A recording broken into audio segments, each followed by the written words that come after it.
Neural list में प्रभात।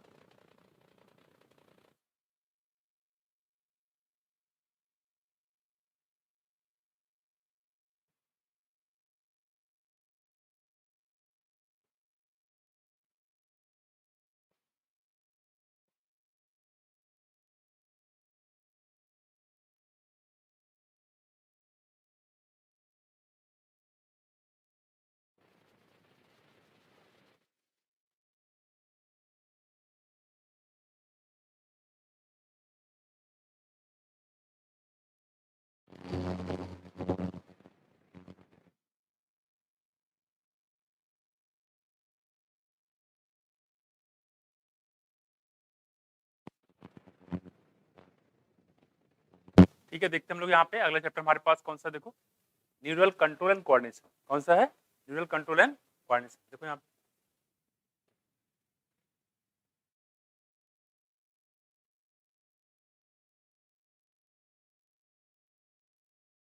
क्या क्या चीज में पढ़ना जरा उसको देख लेते हैं पहले हम लोग।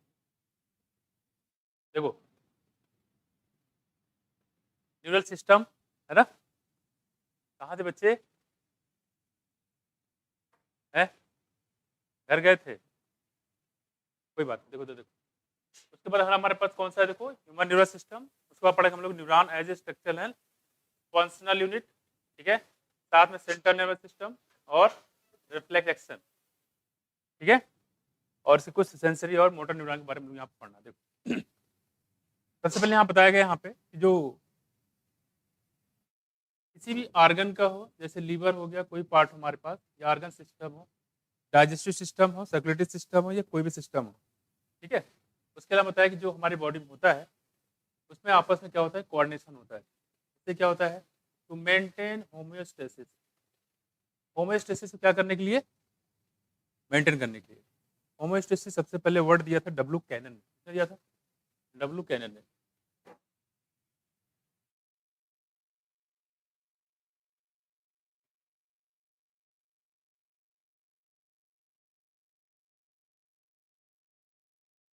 क्या? डब्ल्यू कैनन ने। जो बाहर चेंजिंग हो रहा है, ठीक है, जो बदलाव आ रहे हैं, ठीक है, उसके अगेंस्ट में हमारी बॉडी जो रिस्पॉन्स करती है, उसको रजिस्ट करती है उसके अगेंस्ट, तो उसी को हम लोग बोलते हैं क्या? होम्योस्टेसिस। जैसे ठंडी आती है तो आपको सिवरिंग शुरू हो जाती है, गर्मी आती है तो आपको पसीने आने लगते हैं। तो हमारी बॉडी क्या करता है, एक्सटर्नल जो फैक्टर है, ऑस्मोसिस फैक्टर, उसको क्या करता है, उसका अपोज करता है। ठीक है, तो हमारी जो इंटरनल बॉडी सिस्टम होता है, जो बाहर के जो एटमॉस्फेयर में चेंज होने वाले हैं, हमारा एटमॉस्फेयर में जो चेंज हो रहा है, ठीक है, उससे क्या करता है, अपने आप को क्या करता है, बचाता है, या उसको मेंटेन करने के लिए जो भी सिस्टम अपने आप को वो करता है, दैट इज ए होम्योस्टेसिस। क्या बोलेंगे? होम्योस्टेसिस। तो ये होता है यहाँ पे। तो बॉडी के जो एक्सटर्नल फैक्टर, उसके अगेंस्ट में जो भी अपने बॉडी को मेंटेन करने के लिए जो भी प्रोसेस करता है, उसको हम लोग बोलते हैं होम्योस्टेसिस। डब्ल्यू दिया किसने? डब्ल्यू कैनन ने। ये तो ये पूछ रहा था आपसे। ठीक है, ये हो जाता है इंटरनल बॉडी रेजिस्टेंस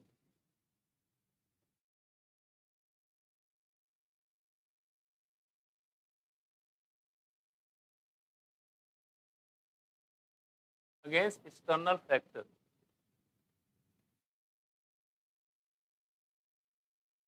ठीक है, एक्सटर्नल फैक्टर के अगेंस्ट जो इंटरनल बॉडी में जो रेजिस्टेंस होता है, एक्सटर्नल फैक्टर के लोग क्या? होम्योस्टेसिस। और अपने बॉडी को एक तरीके से लिविंग स्टेज में बनाए रखने के लिए, दैट इज ए होम्योस्टेसिस। मतलब हमारे पास बताया गया यहाँ पे, देखो कह रहे कि जो कोऑर्डिनेशन होता है इन सब का, ठीक है, कोऑर्डिनेशन, कोऑर्डिनेशन मतलब होता है सब आपस में एक तरीके से कह सकते हैं कोऑर्डिनेशन के काम करते हैं। हाँ बच्चे, जैसे कि लीवर होता है, ठीक है, जैसे किडनी होता है, अगर लीवर और किडनी में अगर मान लो कोई डिस्टर्बेंस हो जाए, लीवर कैसे काम करना बंद कर दे, ठीक है, तो किडनी सबको प्रॉब्लम हो जाएगी। ठीक है, लंग्स काम करना पड़ जाए तो हार्ट को भी प्रॉब्लम हो जाएगी। हार्ट ब्लड तो ले जाएगा लेकिन उसमें ऑक्सीजन नहीं रहेगा, है ना, ये दिक्कत हो जाएगी। इस वजह से सब में जितने भी हमारे बॉडी, चाहे वो ऑर्गन हो, चाहे वो ऑर्गन सिस्टम हो, उसमें आपस में कोऑर्डिनेशन होना बहुत जरूरी होता है। देखो यहाँ पे कह रहे हैं कि coordination is the process through which two or more organ interact and complement the function of the another। ठीक है, और दूसरे के जो फंक्शन होते हैं उसको आपस में कॉम्प्लीमेंट करते हैं, उसको प्रोत्साहित करते हैं कि प्रॉपर तरीके से काम करते रहे, बीच में कोई ऐसे मतलब उसके खिलाफ कोई ऐसा कोई काम नहीं होता कि अगला जो हमारा ऑर्गन सिस्टम होता है डिस्टर्ब हो जाए। इसे बताया गया यहाँ पे, for example when we do physical exercise, जब हम लोग फिजिकल एक्सरसाइज करते हैं तो क्या होता है, देखो एनर्जी डिमांड जो होती है वो बढ़ जाती है, ठीक है, for maintaining and increase muscular activity, जो मस्कुलर एक्टिविटी होगा, ठीक है, उसके लिए हमें एनर्जी चाहिए होता है, इसलिए हमारी बॉडी की एनर्जी डिमांड क्या होती है, बढ़ जाती है। देखो और बताया था पिछले लेक्चर में यहाँ पे कि जहाँ पे एनर्जी डिमांड ज़्यादा होती है, ठीक है, एटीपी ज़्यादा रिक्वायरमेंट होती है, वहाँ माइटोकॉन्ड्रिया ज़्यादा पाए जाते हैं। जैसे बताया था हमने कौन सा, रेड फाइबर और व्हाइट फाइबर, माइटोकॉन्ड्रिया कहाँ ज़्यादा होंगे, रेड फाइबर, ठीक है, इस बात को ध्यान रखिएगा। If the supply of oxygen also increase, the increased supply of oxygen necessitates an increase in the rate of respiration, जो ऑक्सीजन की सप्लाई होती है उसको बढ़ा दी जाती है, ठीक है, जैसे कि जो रेट ऑफ रिस्पायरेशन भी वो भी हमारा बढ़ जाता है, ठीक है। तो कहने मतलब ये कि रिस्पायरेशन जब बढ़ता है तो ऑक्सीजन की सप्लाई अपने आप बढ़ जाती है, ठीक है। देखो दूसरी बात, जो हार्ट बीट आपने देखा होगा, हार्ट बीट बढ़ जाता है, कभी ऐसा नहीं होगा रिस्पायरेशन रेट बढ़ जाए और हार्ट बीट नॉर्मल रहे, ऐसा होगा कभी नहीं होगा। जैसे रिस्पायरेशन रेट बढ़ता है वैसे हार्ट बीट हमारी बढ़ जाती है उसी रेशियो में, एंड इंक्रीज ब्लड फ्लो, और ब्लड फ्लो भी हमारा उसी रेशियो में बढ़ जाता है, ठीक है। फिर व्हेन फिजिकल एक्सरसाइज स्टॉप, जब आप फिजिकल एक्सरसाइज को स्टॉप कर देते हो तो फिर क्या होता है, द एक्टिविटीज ऑफ नर्व बात करें, लंग्स की बात करें, हार्ट की बात करें एंड किडनी की बात करें, gradually return to their normal condition में, तो कहाँ जाती है, नॉर्मल कंडीशन में आती है, ठीक है। कह रही कि the function of muscles, lungs, heart, blood vessel, kidney, तो कह रही इनके जो फंक्शन होते हैं आपस में क्या होते हैं, जुड़े रहते हैं, है ना। तो कह रहे हैं कि मान लो इसमें जो muscles, lungs, heart, blood vessel, kidney and other organ are coordinated while performing physical exercise in our body system, the neural system and the endocrine system. यहाँ देखो अगर हम अपने बॉडी की बात करें, अपने बॉडी की बात करें तो यहाँ पे जो न्यूरल सिस्टम होता है, जो सिस्टम बनाया गया है, ठीक है। दूसरा हमारे पास क्या देखो, एंडोक्राइन सिस्टम, तो न्यूरल सिस्टम और एंडोक्राइन सिस्टम ये दोनों मिलके काम करते हैं, इसलिए दोनों को मिला के हम लोगों ने बोल दिया neuro endocrine system, neural plus endocrine. तो न्यूरल सिस्टम और एंडोक्राइन सिस्टम मिलकर काम करेंगे, ठीक है। और दूसरी बात, एंडोक्राइन सिस्टम के लिए न्यूरल सिस्टम का होना जरूरी है और न्यूरल सिस्टम के लिए एंडोक्राइन सिस्टम का होना जरूरी है। ये कह सकते हो कि न्यूरल सिस्टम को एंडोक्राइन सिस्टम कंट्रोल कर सकता है और एंडोक्राइन को न्यूरल सिस्टम भी कंट्रोल कर सकता है, ठीक। ऐसा भी क्वेश्चन आपको मिल जाएगा। देखो coordinate and integrate all the activities of the organ so that they function in a synchronized fashion, जिसकी वजह से ये synchronized fashion में यानी कि काम करते रहते हैं प्रॉपरली, यानी जब हार्ट बीट बढ़ेगा तो रिस्पायरेशन रेट भी बढ़ जाएगा, ठीक है, तो किडनी के फंक्शन भी बढ़ जाएंगे, तो सब इनका आपस में कोऑर्डिनेशन होता है, ये कोऑर्डिनेटेड मैनर में एक साथ काम करते हैं। देखो the neural system provide an organized network point to point connection, यहाँ पे एक पॉइंट दिया गया है पॉइंट टू पॉइंट कनेक्शन, ठीक है।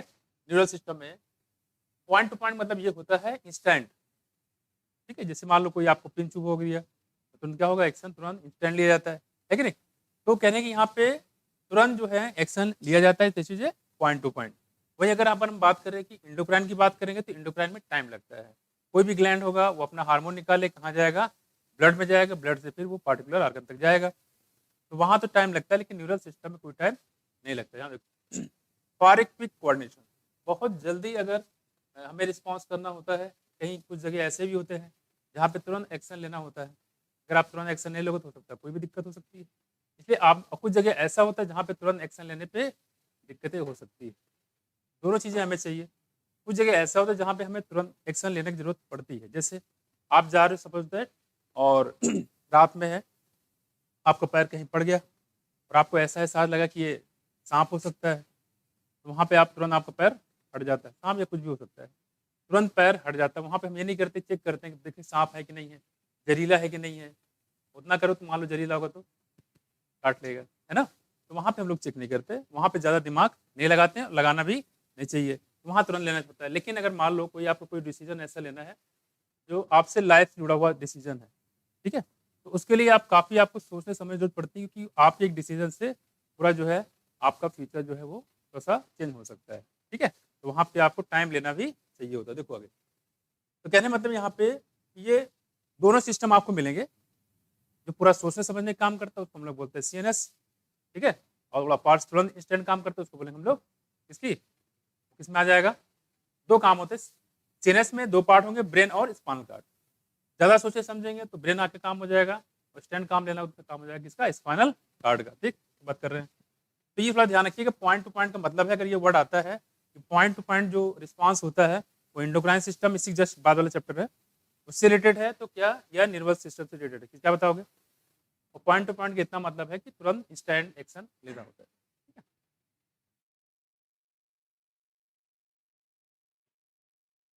तो बस यही पॉइंट है कि हमारे इंडोक्राइन सिस्टम को न्यूरो सिस्टम रेगुलेट कर सकता है, न्यूरो सिस्टम को इंडोक्राइन सिस्टम रेगुलेट कर सकता है। ठीक, आगे देखो, देखो जैसे आप देखते हो कि न्यूरल अगर एड्रेनलिन हार्मोन कम निकलता है तो वो धीरे धीरे आदमी किस में आ जाता है, डिप्रेशन में आ जाता है, होता है। तो इंडोक्राइन सिस्टम में अगर हार्मोन कम निकलेगा एड्रेनलिन वगैरह, तो वो डिप्रेशन में आ जाएगा। ठीक है, डिप्रेशन किसकी अवस्था है, ये मेंटल स्टेट होती है। ठीक है, इसलिए दोनों चीजें आपको ध्यान रखना है। आगे करें यहाँ पे, देखो point to point connection for connection the endocrine system provide chemical integration. ये जो इंडोक्राइन सिस्टम होता है, जरा इसको देख लेते हैं यहाँ पे।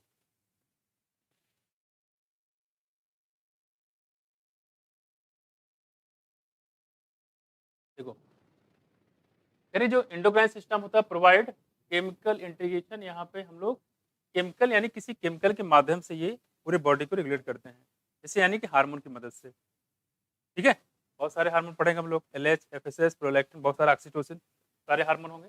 केमिकल इंटीग्रेशन थ्रू हार्मोन, और ये किसकी मदद से होता है, देखो हार्मोन की मदद से। In this chapter use learns about the neural system of human.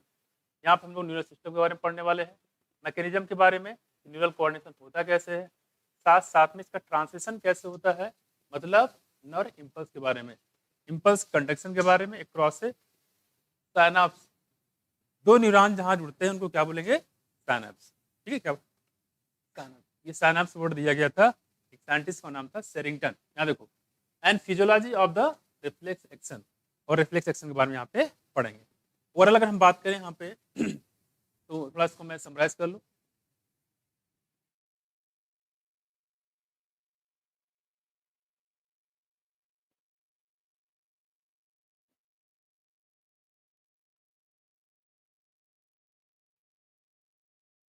देखो अगर यहाँ पे बात करें, यहाँ पे ह्यूमन नर्वस सिस्टम पे, तो यहाँ बात करेंगे, यहाँ पे बेसिकली होता है दो टाइप का। देखो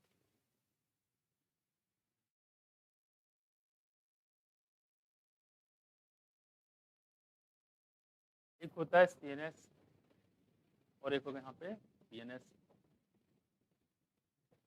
ये देखो सीएनएस बोले तो पेरिफेरल नर्वस सिस्टम, जो हमारा सीएनएस होगा उसके आसपास के जो न्यूरॉन होंगे उसको क्या बोलेंगे हम लोग, पेरिफेरल नर्वस सिस्टम। यहाँ देखो फिर जो सीएनएस होता है बच्चे, इसको बोलेंगे सेंट्रल नर्वस सिस्टम। अगर इसको देखें जाएगा इसके बेसिकली दो पार्ट होते हैं यहाँ पे, इसको जो हम लोग पढ़ना है, बेसिकली पढ़ना होता है यहाँ पे किसके बारे में, देखो ब्रेन के बारे में, और दूसरा हम लोग पढ़ें किसके बारे में, देखो स्पाइनल कार्ड के बारे में,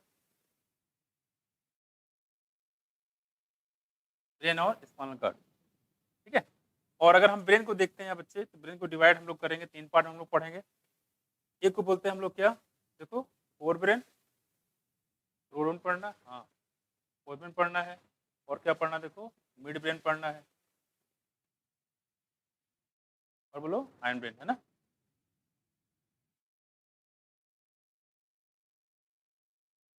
ठीक है, क्या पढ़ना है, हाइंड ब्रेन। यहाँ देखो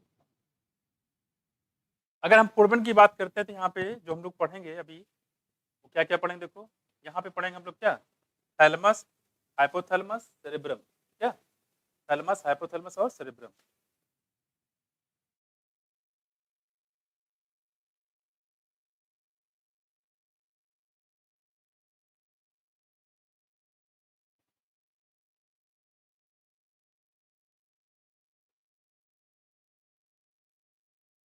सेरेब्रम, थैलमस और हाइपोथैलेमस।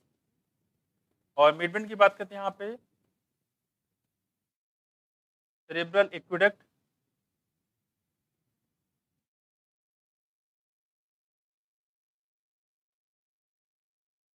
और कार्पोरा क्वाड्रिजमाना।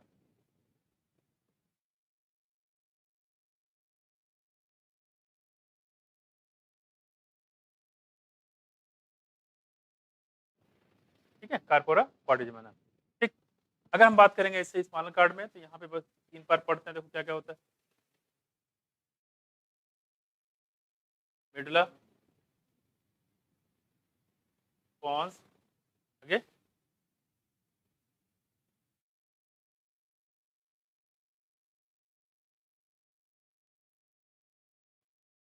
सेरेब्रम, ठीक है। और अगर हम बात करें यहाँ पे जो पीएनएस होता है, ठीक है, तो पीएनएस में क्या क्या पढ़ेंगे यहाँ पे।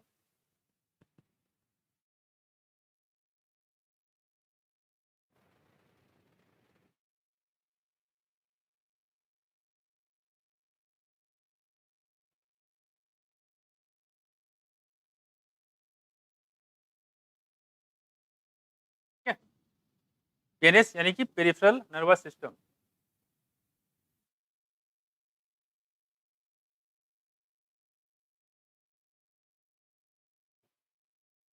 Medulla, pons, cerebrum.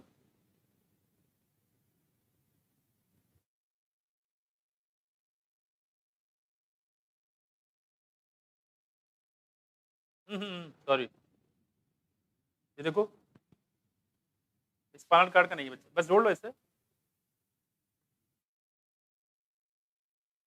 ठीक है, तो जुड़ गया ना पूरा। स्पाइनल कार्ड मैं लिख दूं ऐसे,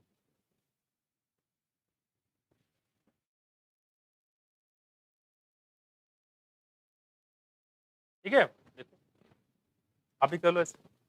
स्पाइनल कार्ड का नहीं है, सारे पार्ट किसके, ब्रेन के ही, किसके, ब्रेन के।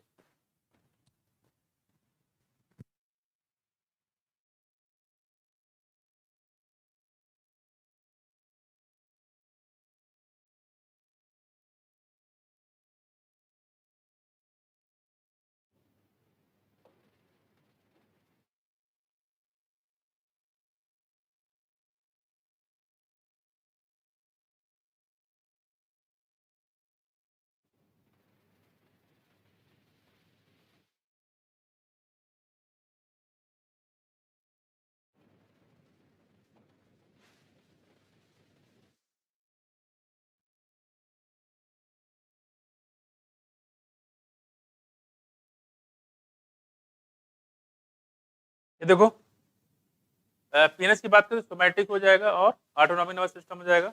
ऑटोनॉमिक में दो हो जाएगा, सिंपैथेटिक और पैरासिम्पैथिक। इस पर हम लोग बात कर चुके हैं, यहाँ दोनों एक दूसरे कैसे काम करेंगे, इंटागोनिस्टिक कैसे काम करेंगे, उंटागोनिस्टिक। देखो ये ब्लड प्रेशर को मान लो बढ़ाएगा सिंपैथेटिक में, तो पैरासिम्पैथिक क्या करेगा, ब्लड प्रेशर को कम करेगा, घटाएगा, यानी कि नॉर्मल कर देगा। यहाँ देखो, तो यहाँ पे एक दूसरे की ये एंटागोनिस्टिक। अच्छा, सोमैटिक की बात करेंगे, यहाँ जो मैसेज होता है वो सीएनएस से स्केलेटल सिस्टम को जाता है। यहाँ जाएगा सीएनएस से स्केलेटल सिस्टम को, ठीक। और ये समझ गए होगे यहाँ कहाँ जा रहा है, देखो सीएनएस से smooth muscle,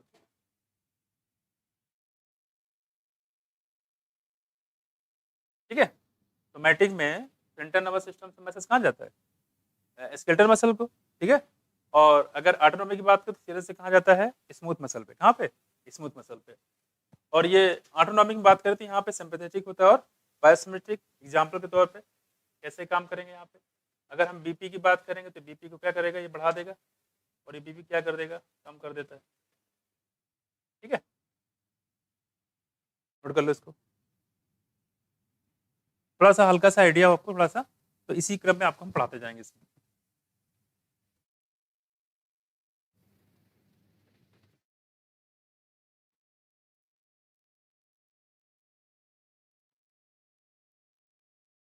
central nervous system और peripheral nervous system.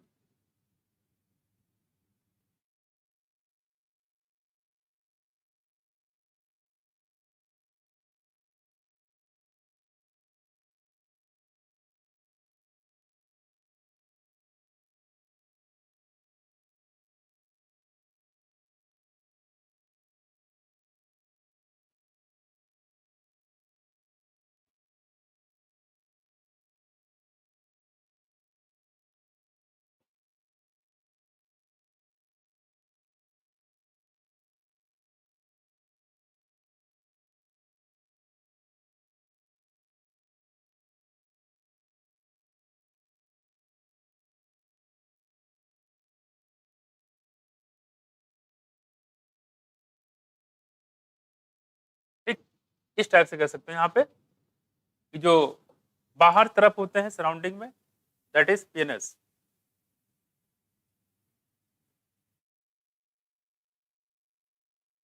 Peripheral nervous system. और जो अंदर होगा उसको बोलेंगे हम लोग सीएनएस। सपोर्टिंग सेल जो होते हैं यहाँ पे देखा जाए तो सीएनएस। बाकी न्यूरोग्लियल भी होता है, वो अलग होता है।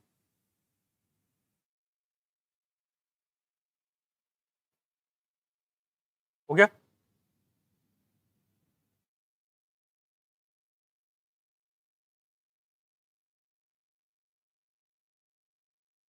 हाँ बच्चे, ये इधर सीएनएस से स्मूथ मसल, यानी जो हमारी इंटेस्टाइन होती है, किडनी होती है, लीवर होती है, क्या हो गया? ठीक है, स्मूथ मसल हो जाएगा, इंटेस्टाइन बोल सकते हैं यहाँ पे।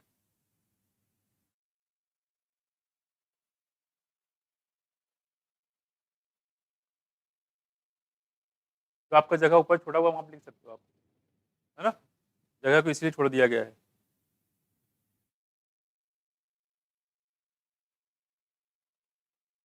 तो पॉइंट टू पॉइंट कनेक्शन कहाँ पढ़ेंगे आप? न्यूरल सिस्टम की इंडोक्राइन न्यूरल सिस्टम में। और केमिकल कोऑर्डिनेशन कहाँ होता है? Endocrine system.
हो गया बच्चे?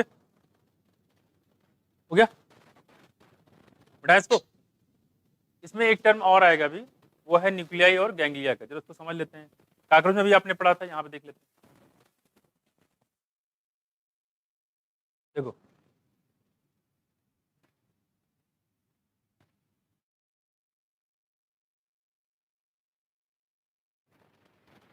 नर्वस सिस्टम की जो स्ट्रक्चरल और फंक्शनल यूनिट होती है वो क्या होती है? न्यूरॉन।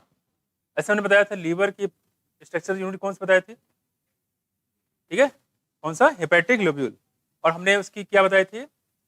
मसल कंट्रैक्शन की सार्कोमियर। क्या बताएंगे? सार्कोमियर। यहाँ देखो, यहाँ पे अगर हम बात करें तो अगर देखा जाए, और नर्वस सिस्टम क्या होगी? न्यूरॉन। क्या होगी? न्यूरॉन। यहाँ देखो, जैसे मान लो, और न्यूरॉन में क्या क्या पार्ट होता है, बस मैं बता दूं आपको। जैसे कि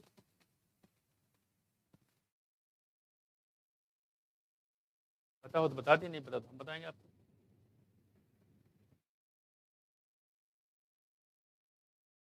स्ट्रक्चरल और functional of nervous system, that is,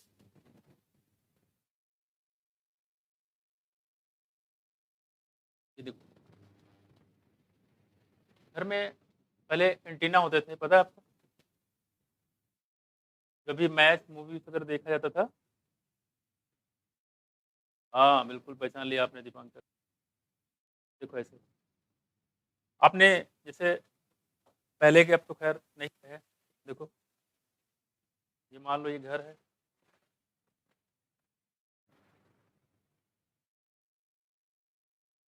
छप्पर है मान लो। गांव में अगर हम, क्या छप्पर ही होते हैं, दीवार होते हैं, इस टाइप से बने होते हैं, देखो ये।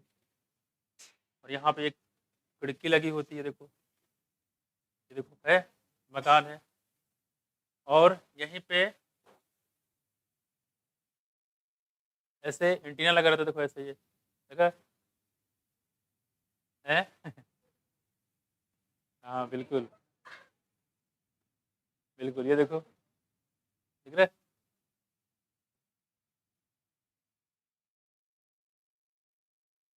यहाँ से दो बार निकलते थे, देखो ये इस टाइप में, ये आते थे, एक सेक्शन आया, और यहाँ लगा हुआ टीवी। यहाँ पे मान लो न्यूज़ कोई न्यूज़ सुना रहा है, समाचार, मैं कुछ, अब तो खैर न्यूज़ रहे नहीं, अब तो बनाए जाते हैं घर में, देखो क्या न्यूज़ बनाना है, ठीक, ज़माना कितना गया। पहले लोग टीवी में न्यूज़ बताते थे कि आज जैसे यहाँ पे हुआ, कल वैसे वहाँ पे हुआ। आज तो लोग घर में बता देते हैं, घर में बना लिया और टीवी बैठ के दे दिया पूरा, बाहर जाते भी नहीं। यहाँ देखो, यहाँ लोग सब लोग बैठे हुए देख रहे हैं क्या होगा न्यूज़ में, वो क्या पता, न्यूज़ वाले बेवकूफ़ बना रहे हैं। देखो ये टीवी लगा हुआ, सॉरी ये एंटीना है और ये टीवी है, ये देखो, ठीक है। और कभी कभी मान लो, कभी कभी यहाँ पे एंटीना हिल जाता था आंधी तूफान के समय में, तो एक लोग यहाँ से बोलते तुम जाओ ऊपर और इसको सीधा करो, इधर इधर घुमाओ, तो लोग इसको ऐसे घुमाते थे। नहीं, तो इसमें जो है आपको पता है, हाँ, तो यहाँ पे इसको फिगर आता था, हाँ आ गया, ठीक है आ गया, और हाथ सीधा करो, सीधा, हाँ हाँ बस बस बस रोक दो यहीं पे, अब ठीक है, हाँ साफ आ रहा है, ठीक है। And this was the statement during that time, ठीक है। महाभारत, चंद्रकांता, विक्रम बेताल, है ना, तो सारी चीज सीरियल रहते थे, अलिफ लैला, है ना, बहुत सारे सीरियल थे उस समय आते थे, है? सुन तो लो, बताने का पर्पज सिर्फ ये है, देखो इधर, ये यहाँ पे फिगर कैसे दिखता है, क्योंकि हमारा जो, जैसे मान लो ये लखनऊ दूरदर्शन है या दिल्ली दूरदर्शन है, इस टाइप से, वहां से इलेक्ट्रोमैग्नेटिक फॉर्म में ये मैसेज दिया जाता है। कम्युनिकेशन आपके सिलेबस में है नहीं, जेई के सिलेबस में है, ठीक, फिजिक्स में लास्ट चैप्टर है,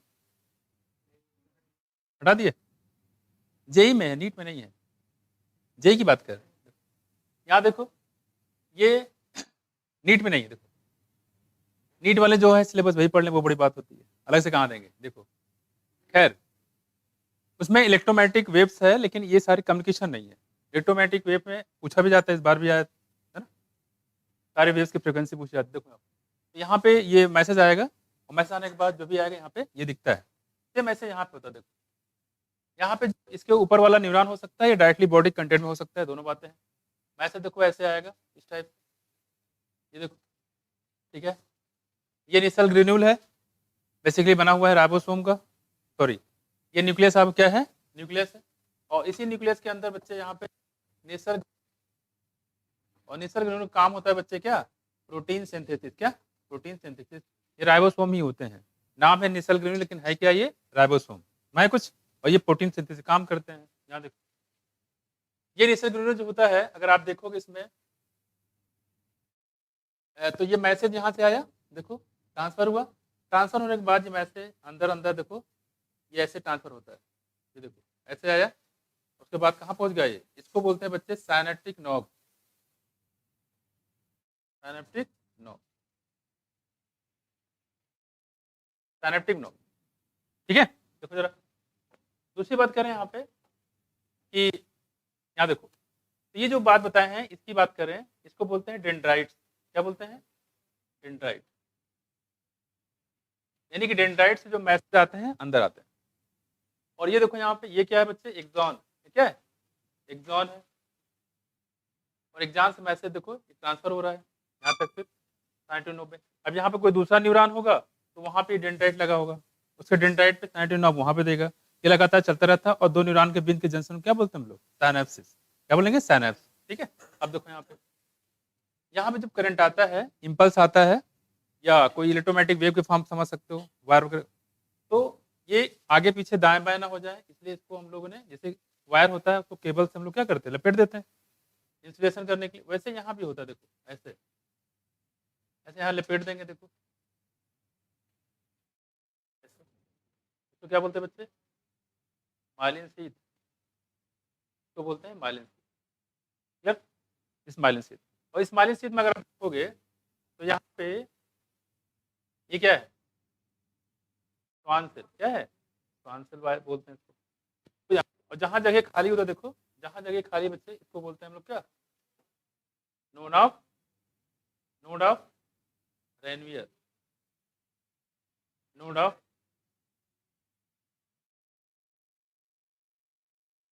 रणवीर नहीं बच्चे, रेनवियर, देखो नोड ऑफ रेनवियर हो गया। हाँ ठीक है, इतना मुश्किल नहीं है, याद करना पड़ेगा। देखो यहाँ पे, अब देखो यहाँ पे जो ये बताया हमने श्वान सेल, ठीक है, इस श्वान सेल का फायदा क्या है, देखो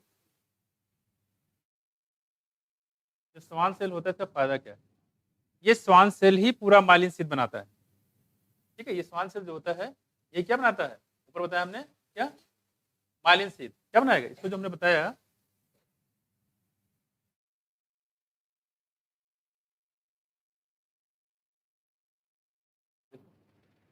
देखो तो माइलिन शीथ का फॉर्मेशन श्वान सेल बनाता है। तो श्वान सेल प्रेजेंट हो सकता है, माइलिन शीथ का फॉर्मेशन कर सकता है या नहीं कर सकता, दोनों बातें हो सकती है। हो सकता है श्वान सेल हो और माइलिन शीथ का फॉर्मेशन ना करे, आगे पढ़ेंगे हम लोग सेरेब्रल कॉर्टेक्स वगैरह में, ठीक है। और ऐसा भी हो सकता है कि श्वान सेल हो और माइलिन शीथ का फॉर्मेशन करे, जैसे कि आप यहाँ देख लो नॉर्मल, ठीक है। तो ये थोड़ा इसकी बात हम लोग कर रहे थे। इंपॉर्टेंट बताने का ये पर्पज था कि ये पूरा यहाँ से यहाँ तक एक्सॉन है, यहाँ से यहाँ तक, और ये पूरा क्या देखो, ये इधर वाले ये क्या है, डेंड्राइट्स है, ठीक है। अब इसी को हम बताने कर रहे हैं यहाँ पे, जैसे हमने यहाँ पे देखा कि जैसे से मैसेज आते थे और यहाँ पे पहुँचता था, वैसे यहाँ पे मैसेज वैसे आता है, ये ट्रांसफर होता है, बिल्कुल उससे कंपेयर कर सकते हो, ठीक। देखो यहाँ पे अब यहाँ पे कुछ टर्म आते हैं, उस टर्म को बता दें ताकि आपको थोड़ा दिक्कत ना हो, बार बार में आएंगे, इसे ट्रैक्ट पूछ जाता है, गैंग्लिया क्या है ना, न्यूक्लियाई क्या है, तो इधर देखो यहाँ पे, जैसे यहाँ पे देखो, अगर हम बात करें यहाँ पे, ये पूरा बहुत सारे हमने ले लिया यहाँ पे, मान लो न्यूरॉन, देखो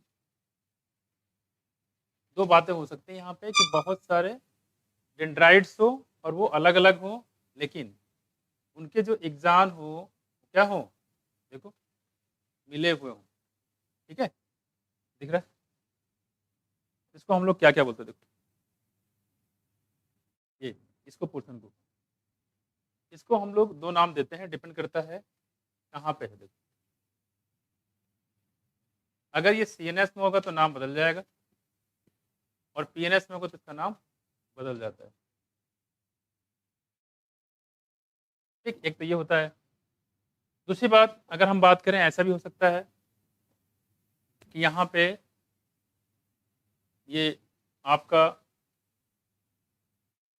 जो आपके सॉरी, ये साइटॉन है, ये पूरा है ना, तो क्या बोलेंगे साइटॉन, साइटॉन ये बोलते हैं, या सेल बॉडी बोलते हैं, इसी को स्टोमा बोल सकते हो। ये देखो दोनों में अंतर देखिएगा आप, देखो यहाँ पे देखो क्या है, साइटॉन या सेल बॉडी, देखो ये अलग अलग है, और ये क्या है बच्चे, एक्सॉन, एक्सॉन आपस में जुड़ा हुआ है, ठीक। यहाँ पे अगर आप देखो क्या दिख रहा है आपको, देखो ये इसकी बात कर रहे हैं, ये जो जुड़ा ये पोर्शन है, इसको क्या बोलते हैं, देखो इसको हम लोग बोलते हैं क्या,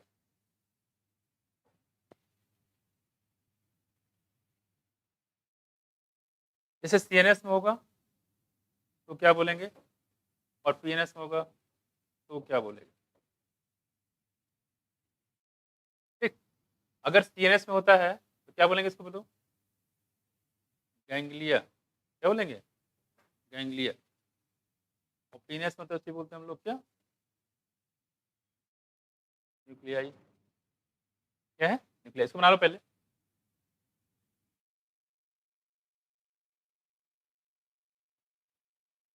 बना लो, हॉट हो जाएगा, ठीक है।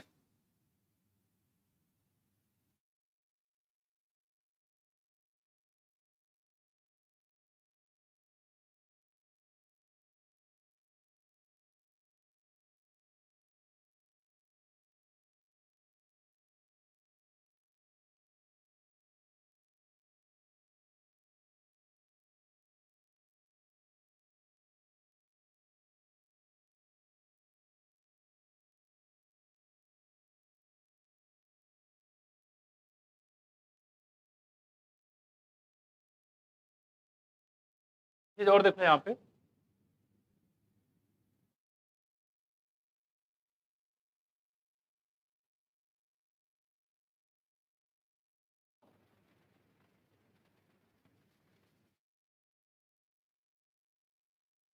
यही न्यूक्लियाई कुछ हार्मोन निकालती हैं।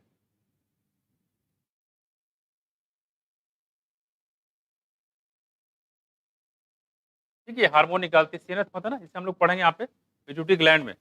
इसी न्यूक्लियाई से कुछ हार्मोन भी निकलता है। तो सीएनएस से जो होगा उसको न्यूक्लिया बोल देंगे इसी पार्ट को, और गैंग्लिया जो बोलेंगे कहाँ पे, पीएनएस में। यानी कि इसको दोनों चीज आप बोल सकते हो, न्यूक्लियाई भी और साथ साथ में गैंग्लिया भी बोल सकते हो न्यूक्लियाई।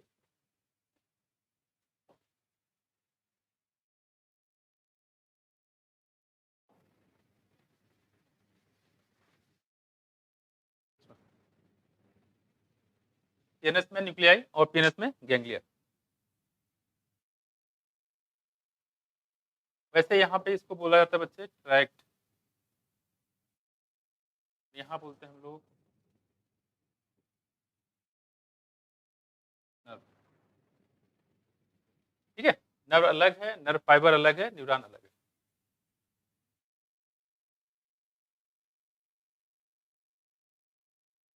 यहाँ पे देखा जाए तो साइटॉन का पूरा ग्रुप है, ग्रुप ऑफ साइटॉन। ठीक, और यहाँ क्या है, ग्रुप ऑफ एक्सान देखा जाए तो है, साइटॉन अलग है, ग्रुप ऑफ एक्सान है।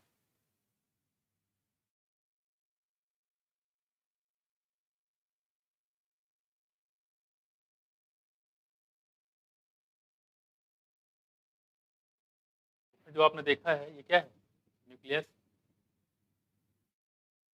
की सेल है, सबसे लॉन्गेस्ट सेल कौन सी है, न्यूरॉन है ना। सबसे लार्जेस्ट सेल कौन सी थी, ऑस्टिसेक, है ना, नोट कर लो। तो यहाँ पे ग्रुप ऑफ साइटॉन होंगे, इसी के अगर सीएनएस में होंगे, सेंट्रल नर्वस सिस्टम होगा, इसी का नाम हो जाएगा न्यूक्लियाई। और अगर पेरिफेरल नर्वस सिस्टम होगा तो इसी का नाम हो जाएगा गैंग्लिया। तो चीज एक ही, नाम अलग अलग है जगह के हिसाब से। इसी तरीके से अगर बात करेंगे यहाँ पे ग्रुप ऑफ एक्सान होगा, सीएनएस में होगा तो इसी का नाम हो जाएगा ट्रैक्ट, और पीएनएस में होगा तो इसी का नाम हो जाएगा नर्व।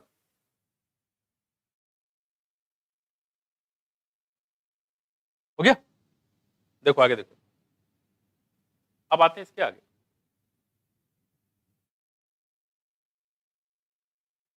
एक पॉइंट यहाँ पे दिया गया था सिंक्रोनाइज फैशन, देखो यहाँ पे क्या लिखा हुआ था, एक पॉइंट यहाँ पे लिखा हुआ था कि in our body the neural system and the endocrine system jointly coordinate, integrate and all the activities of the organ so that they function in a synchronized fashion। ठीक, आगे ऐड कर लीजिए।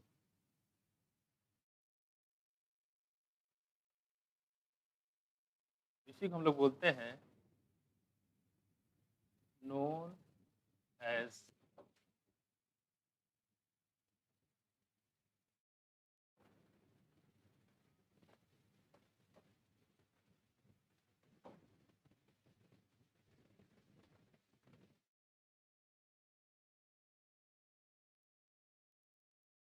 न्यूरोएंडोक्राइन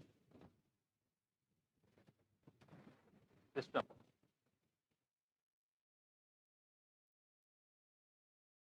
क्या ये बताया था आपको, यहाँ पे जो न्यूरल सिस्टम होता है, एंडोक्राइन सिस्टम होता है, तो इनको मिला के coordinated and integrate all the activities of organ तो दे फंक्शन इन ए सिंक्रोनाइज, मतलब साथ साथ मिलके। ठीक है, इसी को हम लोग बोलते हैं न्यूरो एंडोक्राइन सिस्टम। क्या बोलेंगे, न्यूरो एंडोक्राइन सिस्टम। इसके लिए एक अलग से ग्रुप बना दिया गया है। ठीक है, दोनों आपस में एक दूसरे के काम जो है वो सेम मिल के काम होता है। ठीक है, अब देखो न्यूरो एंडोक्राइन सिस्टम। अब आते हैं इसके आगे। अगला हमारे पास है न्यूरल सिस्टम की बात कर रहे हैं। नॉर्मली इससे देखा गया है कि अभी पिछले साल 2020-21 से, ठीक है, एक क्वेश्चन आ रहा है, 21 और 22 से, 21 और 22 से एक एक क्वेश्चन आ रहा है। एक क्वेश्चन इससे आ रहा है, एक क्वेश्चन इसके बाद वाला है। चैप्टर काफी बड़ा है ये वाला, ये चैप्टर काफी बड़ा है।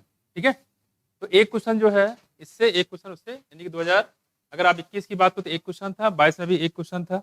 लेकिन अगर हम बात करें इससे पहले जाते तो वहां पे 2 क्वेश्चन मिल जाएंगे, और ये भी देखा गया इससे पहले 3-3 क्वेश्चन भी पूछा गया है इसी चैप्टर से। लेकिन अभी जब जो ट्रेंड दिख रहा है 21 में एक क्वेश्चन, 22 में एक क्वेश्चन, तो आगे भी एक ही क्वेश्चन आने की उम्मीद है इसमें। ठीक है, तो अभी ट्रेंड ऐसे ही चल रहा है। ठीक, लेकिन 3 भी पूछे गए इसी चैप्टर से। ठीक, अब करें यहाँ पे न्यूरल सिस्टम की बात करते, देखो जरा। तो एक बात तो आपको वहां पे क्लियर हो गई कि अगर मान लो बहुत सारे एग्जाम हो और सीएनएस में उसको क्या बोलेंगे, बोलो, बहुत सारे न्यूरॉन हो, और न्यूरॉन में एक्सॉन वाला पार्ट जुड़ जाए, सीएनएस में क्या नाम बताया था हमने, सीएनएस में ट्रैक्ट, ठीक है, और पीएनएस में क्या हो जाएगा, नर्व हो जाएगा, ठीक। इसके बाद अगर हम बात करें यहाँ पे जो इसके क्या नाम है, साइटोन था, सेल बॉडी का ग्रुप जुड़ जाए, ठीक है, तो सीएनएस में क्या नाम बताया था इसका, न्यूक्लियाई, सीएनएस में न्यूक्लियाई, और पीएनएस में होगा तो गैंग्लिया, ठीक है। ये बात देखो, अब इसमें आपको दिक्कत आगे नहीं होगी। देखो आगे देखो, कह रहे कि न्यूरल सिस्टम में बताया गया यहाँ पे, देखो क्या, a neural system of oligomers composed of highly specialized cell, highly specialized cell होता है, इसको हम लोग बोलते हैं क्या बच्चे, न्यूरॉन, क्या बोलेंगे, न्यूरॉन, विच कैन डिटेक्ट, क्या क्या कर सकता है, detect, receive and transmit different kinds of stimuli, detect, receive and transmit different kinds of stimuli. दूसरी बात करें यहाँ पे, the neural organization is very simple in lower invertebrate, अगर हम लोअर इन्वर्टिब्रेट की बात करें तो ये काफी सिंपल होता है, ठीक है, क्या होता है, काफी सिंपल है, किसमें, लोअर इन्वर्टिब्रेट जो आप पढ़ते हैं, पोरीफेरा, सिलेंट्रेटा, टिनोफोरा, है ना, एनिडा, आर्थ्रोपोडा, सब क्या है, लोअर इन्वर्टिब्रेट है। यहाँ देखो, दूसरी बात अगर हम बात करें यहाँ पे कि जो फॉर एग्जाम्पल हाइड्रा, हाइड्रा की बात करते हैं, कौन सा फाइलम था हाइड्रा का, सिलेंट्रेटा, यहाँ देखो, compose of network of neuron, तो सिलेंट्रेटा में नेटवर्क ऑफ न्यूरॉन होता है, सिलेंट्रेटा में क्या होता है, नेटवर्क ऑफ न्यूरॉन होता है। तो अगर हम नर्वस सिस्टम की बात करें तो पूछेगा कि नर्वस सिस्टम शुरुआत कहाँ से हुई है, क्या बताओगे, सिलेंट्रेटा से। आपसे पूछे सर्कुलेटरी सिस्टम की शुरुआत कहाँ से हुई है, तो वो है एनिलिडा से, कहाँ से, एनिलिडा से, ठीक है। देखो कह रहे हैं कि the neural system is better organize, neural system की बात करते हैं, ये बेटर ऑर्गेनाइज होता है कहाँ पे, इंसेक्ट में। सेम लैंग्वेज पूछे आपसे, 3-4 ऑप्शन बनाते हैं यहाँ पे, कि नेटवर्क ऑफ न्यूरॉन कहाँ होता है, क्या बताओगे, हाइड्रा में, हाइड्रा में, यानी सिलेंट्रेटा बोल सकते हैं। और अगर आपसे पूछे कि जो बेटर ऑर्गेनाइज न्यूरल सिस्टम कहाँ होता है, क्या बताओगे, इंसेक्ट में। मैचिंग में आपको दे सकता है। देखो आगे, where brain is present along with the number of ganglia, कह रहे हैं कि जो न्यूरल सिस्टम होता है, आपने कॉकरोच में पढ़ा था, कॉकरोच में क्या हो, देखो कह रहे कि यहाँ पे एक ब्रेन होता है, ठीक है, is present along with the number of ganglia, समझ गए ना, गैंग्लिया मतलब, इसका मतलब क्या हुआ कि बहुत सारे साइटोन जो है आपस में जुड़े हुए हैं। कहाँ की बात कर रहा है ये, पेरिफेरल नर्वस सिस्टम की बात कर रहा है, ठीक है, number of ganglia and neural tissue. तो कह रहे हैं वहाँ पे न्यूरल टिश्यू होते हैं, साथ में गैंग्लिया होते हैं, हम लोग कॉकरोच में इसको इसके बारे में पढ़ा भी था, गैंग्लिया। कह रहे हैं कि the vertebrate have a more developed neural system, और बहुत डेवलप कहाँ होता है, देखो ये होता है किसमें, वर्टिब्रेट में, मोर डेवलप्ड न्यूरल सिस्टम। फिर से देखो क्या बताया, अगर आपसे पूछे नेटवर्क ऑफ न्यूरॉन कहाँ होता है, क्या बताइएगा, हाइड्रा में, ठीक है। आपसे पूछे यहाँ पे बेटर ऑर्गेनाइज कहाँ होता है, क्या बताइएगा, इंसेक्ट में, ठीक है। और इसी इंसेक्ट में न्यूरल टिश्यू के साथ में गैंग्लिया पाए जाते हैं। और अगर आपसे पूछे वर्टिब्रेट में कैसा होता है, तो क्या बताओगे, मोर डेवलप होता है, कैसा होता है, मोर डेवलप होता है, ठीक है। तो ये तो हम लोग बात करते हैं यहाँ पे कुछ न्यूरल सिस्टम के बारे में अलग अलग ऑर्गेनिज्म में, ठीक है, बेटर डेवलप, ठीक है, और क्या देखो यहाँ पे मोर डेवलप, ठीक है। यहाँ देखो क्या लिखा हुआ था, यहाँ था यहाँ पे नेटवर्क ऑफ न्यूरॉन, ठीक है, बेटर ऑर्गेनाइज्ड, बेटर ऑर्गेनाइज कहाँ है, इंसेक्ट में। जैसे इंसेक्ट को आप देखो तो जल्दी से आप उसको पकड़ नहीं सकते हो, इंसेक्ट को देख लो आप, मक्खी को देख लो, मच्छर को देख लो, मच्छर को मारते हो आपका खुद लग जाता है लेकिन मच्छर भाग जाता है, मक्खी को देखो, मक्खी मारे जाता है, मक्खी भाग जाती है, नहीं, तो इसी वजह से होता है। कॉकरोच देखो जल्दी इसको पकड़ नहीं पाओगे, ठीक है। अब कह रहे हैं ये सब इसकी वजह क्या है यहाँ पे, कि यहाँ पे बेटर ऑर्गेनाइज नर्वस सिस्टम पाया जाता है। फिर अगला हमारे पास देखो क्या है, ह्यूमन न्यूरल सिस्टम की बात कर लेते हैं। देखो ह्यूमन न्यूरल सिस्टम की बात करेंगे तो human neural system divide into 2 parts, 2 part में डिवाइड किया गया। कौन कौन से होते हैं, सेंट्रल नर्वस सिस्टम और साथ में पेरिफेरल न्यूरल सिस्टम, सीएनएस और सीएनएस। देखो कह रहे कि जो सीएनएस में क्या क्या आता है बच्चे, सीएनएस की बात किया था हम लोगों ने, क्या क्या था इसमें, देखो ब्रेन और स्पाइनल कॉर्ड, इस बार हम लोग देख चुके हैं। साथ साथ it is the site of information processing and control, 3 centre है। इंफॉर्मेशन जो होता है उसका प्रोसेसिंग करते हैं, इंफॉर्मेशन प्रोसेसिंग, ठीक है, site of information processing and control, यानी कि 2 काम हो गए। इंफॉर्मेशन प्रोसेसिंग मतलब जो भी इंफॉर्मेशन आ रहा है जैसा भी है उसको प्रोसेस करेगा, एनालाइज करेगी, ये जो मैसेज आ रहा है क्या है, सही हो सकता है, ये गलत है पूरा, उसको एनालाइज करेगा। Just like to CPU, CPU होता है उसी टाइप से यहाँ पे चीजें होती है। तो कहने की इन्फॉर्मेशन प्रोसेसिंग यही की जाती है, साथ साथ में कंट्रोल भी यही किया जाता है। सीपीयू क्या बोलते हैं हम लोग, है सेम ऐसे। तो यहाँ पूरा एनालाइज की जाती है, कभी भी कोई काम ऐसा नहीं तो जल्दबाजी में काम ले जाए। देखो यहाँ पे इसी अलावा अगर हम पीएनएस की बात करें, देखो PNS comprise of all the nerve. Nerve क्या मतलब नर्व का? एक्सॉन, ग्रुप ऑफ एक्सॉन, कहाँ पे? पीएनएस में। ना कुछ तो मतलब पीएनएस की बात करते हैं, तुम बात कर रहे हैं यहाँ पे, देखो पीएनएस की आगे देखो, of the body associate with the CNS, और ये सीएनएस से एसोसिएट होते हैं, उससे जुड़े रहते हैं, सीएनएस की जो होते हैं उनकी मदद करते हैं। एसोसिएट जैसे प्रोफेसर और एसोसिएट प्रोफेसर, प्रोफेसर की हेल्प करने वाले साथ साथ, अगर मान लो प्रोफेसर किसी वजह से ना आए तो उनकी क्लास कौन लेगा? असिस्टेंट जो प्रोफेसर होंगे या एसोसिएट जो प्रोफेसर होंगे वो लेंगे। देखो उसी करें कि associate with the CNS, CNS से जुड़े होते हैं। और सीएनएस की बात करते हैं, हम क्या क्या बताया था आपको, ब्रेन और स्पाइनल कार्ड। देखो फिर द नर्व फाइबर, अब यहाँ पे देखो क्या है, nerve fibre of PNS are of two type. अगर हम जो नर्व फाइबर की बात करें इसकी पीएनएस की, तो कितने टाइप के? देखो दो टाइप के होता है, एक एफरेंट होता है और दूसरा इफरेंट। ठीक है, देखो ये जो afferent nerve fibre transmit impulse from tissue organ to the CNS. जैसे यहाँ देखो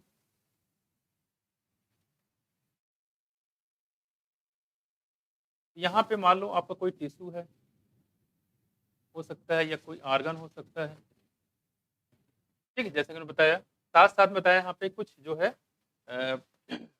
हाँ टिश्यू ऑर्गन हो सकता है। टिश्यू या ऑर्गन से बात करें तो ये मैसेज कहाँ जाएगा? देखो इसके थ्रू एफरेंट, कौन से किसके? एफरेंट फाइबर के थ्रू। किसके? एफरेंट फाइबर के थ्रू मैसेज आता है। आपने पढ़ा था एफरेंट आर्टेरियोल, पढ़ा था कहाँ पे?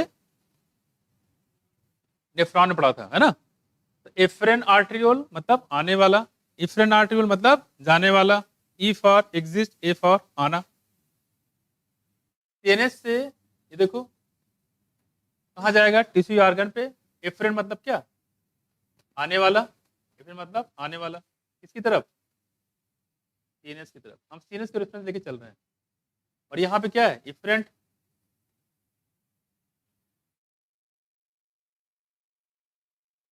इफरेंट मतलब एग्जिस्ट, बाहर, किससे? सीएनएस से। तो सीएनएस से दूर जाए क्या बोलेंगे? Efferent nerve fibre. सीएनएस की तरफ जाए क्या बोलेंगे? इफरेंट आफ्रेंट। इफरेंट आने वाला, इफरेंट जाने वाला, ई फॉर एग्जिस्ट। यहाँ देखो तो ये काम होता है, यहाँ बताया गया इसको। देखो तो कह रहे दो टाइप के होते हैं, कह रहे efferent nerve fibre transmit impulse from tissue या organ to the CNS. Tissue या ऑर्गन से कहाँ जाता है? सीएनएस तक। एंड इफरेंट फाइबर जो है ट्रांसमिट रेगुलेटरी इंपल्स फ्रॉम कहाँ से? CNS to concern peripheral nervous system. इसकी बात करें आप, ठीक है? तो ये हम लोग कुछ बात कर रहे हैं यहाँ पे किसकी? नर्व की, फाइबर की, एफरेंट फाइबर और इफरेंट फाइबर। ठीक है, ये होते हैं हमारे नर्व फाइबर यानी एफरेंट नर्व फाइबर और इफरेंट नर्व फाइबर। हो गया? अब आते हैं इसके आगे। देखो इससे पूछ सकता है कि एफरेंट क्या करेगा, कहाँ से कहाँ मैसेज ले जाएगा? तो बताइएगा, ऑर्गन या टिश्यू से कहाँ जाएगा? सीएनएस पे। और इफरेंट कहाँ से कहाँ ले जाएगा? ठीक है, देखो आगे अगला हमारे पास है जो बताया था आपको कि एफरेंट हो गया।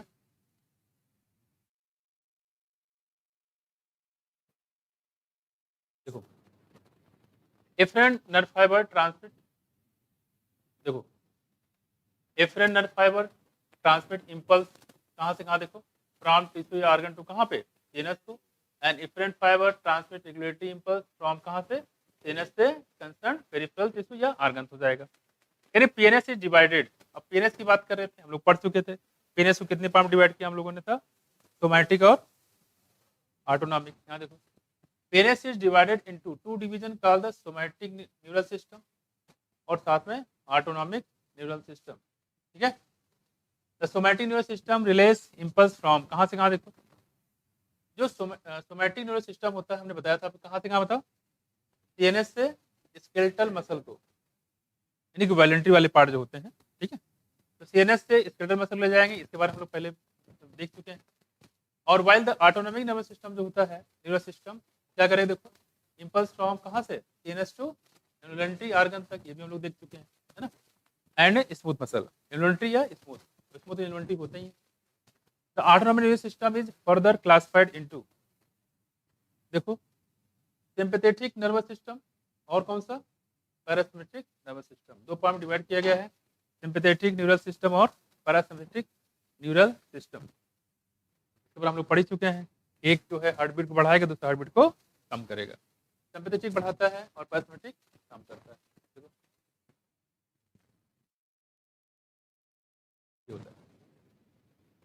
दूसरा हमने बात किया था, एक और आगे यहाँ पे पुरानी किताब में हो सकता है विसर्ग के बारे में ना मिले, कोई लोग किताब में हो सकता ना, उनकी पुरानी किताब होगी, इसको इंक्लूड किया गया इसमें, ठीक है। ये बताया गया विसरल न्यूरल सिस्टम, पुरानी किताब में नहीं होगा। देखो है कोई ऐसा, सब में है।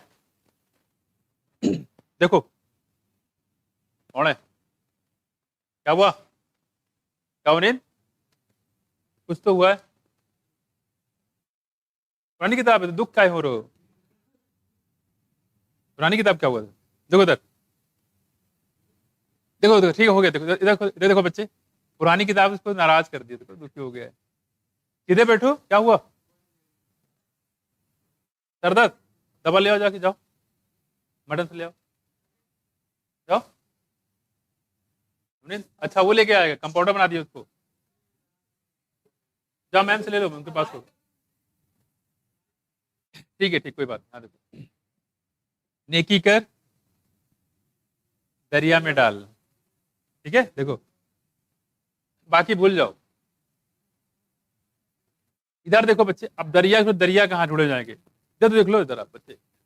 अब कह रहे हैं कि विसरल नर्वस सिस्टम में देखो is the part of peripheral nervous system, ध्यान रखिएगा ये किसका पार्ट है, पेरिफेरल का ही पार्ट है। ठीक है, आपने जो पढ़ा था पेरिफेरल में, फिर मैं आपको क्या बताया था, सिंपैथेटिक और पैरासिम्पेथिक, कह रहे कि इसी में इंक्लूडेड है हमारा विसरल नर्वस सिस्टम। ठीक, कौन सा, विसरल नर्वस सिस्टम। कह रहे कि that comprises the whole complex of, यहां मार्क कर लीजिए, होल कॉम्प्लेक्स ऑफ किसको किसको, देखो नर्व को, फाइबर को, गैंग्लिया को, प्लेक्सस को, by which impulse travel from, impulse जो है ट्रेवल करता है central nervous system to visceral and from visceral to central nervous system.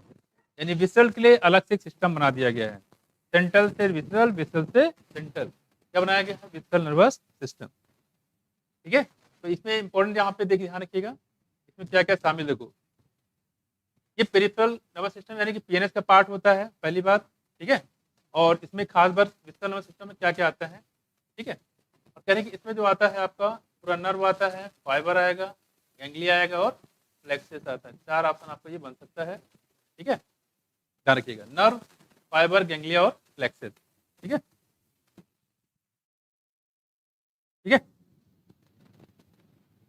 अब करें यहाँ पे,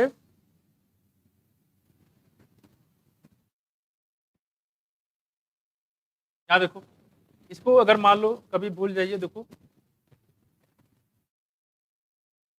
पोस्ट ग्रेजुएट डिप्लोमा होता है किसमें, फाइन आर्ट, है ना, तो आर्ट होता है उसमें डिप्लोमा होता है, डिग्री भी होती है, ठीक है। देखो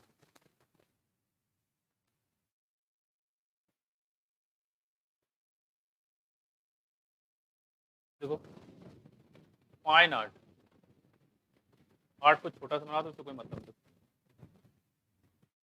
इसका पार्ट देखो, ये हमारा है किसका, पीजी इन फाइन आर्ट, ठीक है। तो पीजी मतलब हो गया हमारा कौन सा, प्लेक्सस आ गया और गैंग्लिया आ जाएगा, साथ में आपका फाइबर और नर्व आ जाएगा, ठीक है। चार चीजें हैं किसमें, आपके विसरल नर्वस सिस्टम, किसमें, विसरल नर्वस सिस्टम। नया पॉइंट है, गलत हो सकता है इसमें, ठीक है, तो थोड़ा ध्यान रखिएगा। अब ये हम लोग बात कर रहे हैं सिंपल सा जो एक्सटर्नल और इंटरनल थे उसके बारे में बात कर रहे हैं। अब इसके बात करते हैं हमेशा की तरह इसके यूनिट के बारे में, स्ट्रक्चरल और फंक्शनल यूनिट, ठीक है। जहाँ पे आपको लगे कि यहाँ पे गड़बड़ी हो सकता है तो उसको आप वहीं कुछ ना कुछ के तरीके बना लो। अब तो याद रहेगा आपको, चार हैं, आपको याद रहेगा चार से, चार में कौन कौन सा, तो आपको बताया पीजी इन फाइन ऐसे कुछ बताया सर ने। पी फार हो गया कौन सा, प्लेक्सस, जी फार क्या हो जाएगा, गैंग्लिया, एफ आई मतलब क्या होगा, फाइबर, और एन ई मतलब क्या होगा, तो कुछ आपको गेस कर जाएगा, बाकी ऑप्शन तो वहाँ रहेगा ही, ठीक है। तो वहाँ से कहीं से कोई क्वेश्चन आपको गड़बड़ नहीं होना चाहिए, ठीक। देखो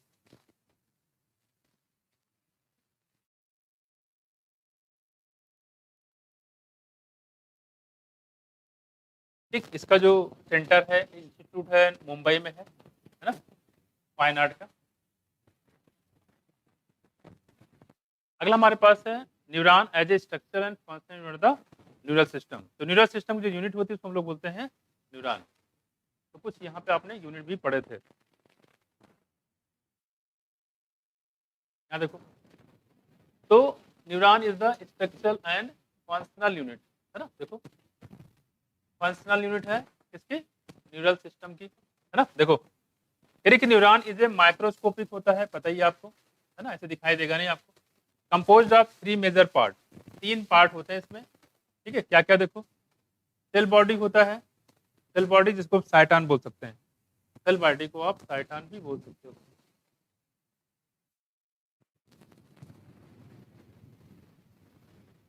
साइटॉन या सोमा, ठीक है, साइटॉन बोल सकते हो या सोमा भी बोल सकते हो। अगर हमारे पास है देखो डेंड्राइट, ये आपने देख ही लिया है ना, सेल बॉडी देख लिया है, डेंड्राइट देख लिया और ये आपने एक्सॉन भी देख लिया है ना। देखो 3 पार्ट बेसिकली यहाँ पे होते हैं। The cell body contains cytoplasm, जो सेल बॉडी होता है उसमें क्या होता है, साइटोप्लाज्म पाया जाता है with typical organelle, typical cell organelle, ठीक है, and certain granular bodies called the granular bodies like Nissl granule, ठीक है। टिपिकल ऑर्गेनेल मतलब होता है जैसे कि टिपिकल क्या है, एक सेल का सबसे मेन पार्ट क्या है, न्यूक्लियस, क्या है न्यूक्लियस, ठीक बात कर रहे बच्चे, यानी कि इसमें न्यूक्लियस पाया जाएगा। और देखो यहाँ पे नेसल ग्रेन्यूल होता है, ग्रेनुलर सेल बॉडी, और नेसल ग्रेन्यूल है क्या बेसिकली, ये राइबोसोम है, राइबोसोम होगा तो क्या बनाएगा, ठीक है, बोलो, फॉर्म प्रोटीन। इस प्रोटीन का नाम क्या है,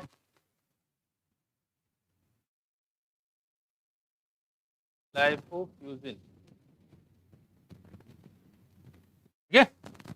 ये न्यूरल सिस्टम के लिए इंपॉर्टेंट होता है, ये पूछा नहीं जाएगा, बस इतना ध्यान रखिए नेसल ग्रेन्यूल है क्या, ये राइबोसोम है, और ये बनाता क्या है, प्रोटीन। जो प्रोटीन की बात है कि हमने नाम भी बता दिया इसमें, है ना। देखो नेसल ग्रेन्यूल, ये हम लोग बात करें यहाँ पे, ये सेल बॉडी के अंदर होता है, ठीक। देखो it is short fibre which branch separately and project out of the cell body, फिर कुछ छोटे छोटे ब्रांचें आपने देखा होगा, ठीक, एंटीना जिसको हम लोग बोल रहे थे, वायर जो है, short fibre which branch rapidly, इससे ब्रांचिंग होती है, and project out of the cell body, और सेल बॉडी से बाहर निकलते रहते हैं, क्या बोलते हैं इसको हम लोग, बोलो, इसको हम लोग बोलते हैं डेंड्राइट, क्या बोलेंगे, डेंड्राइट।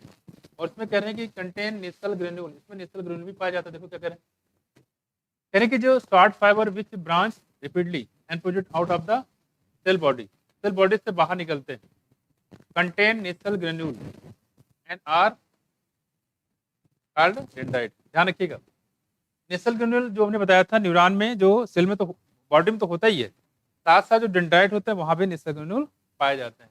मतलब जो ऐसे आपने बनाया था,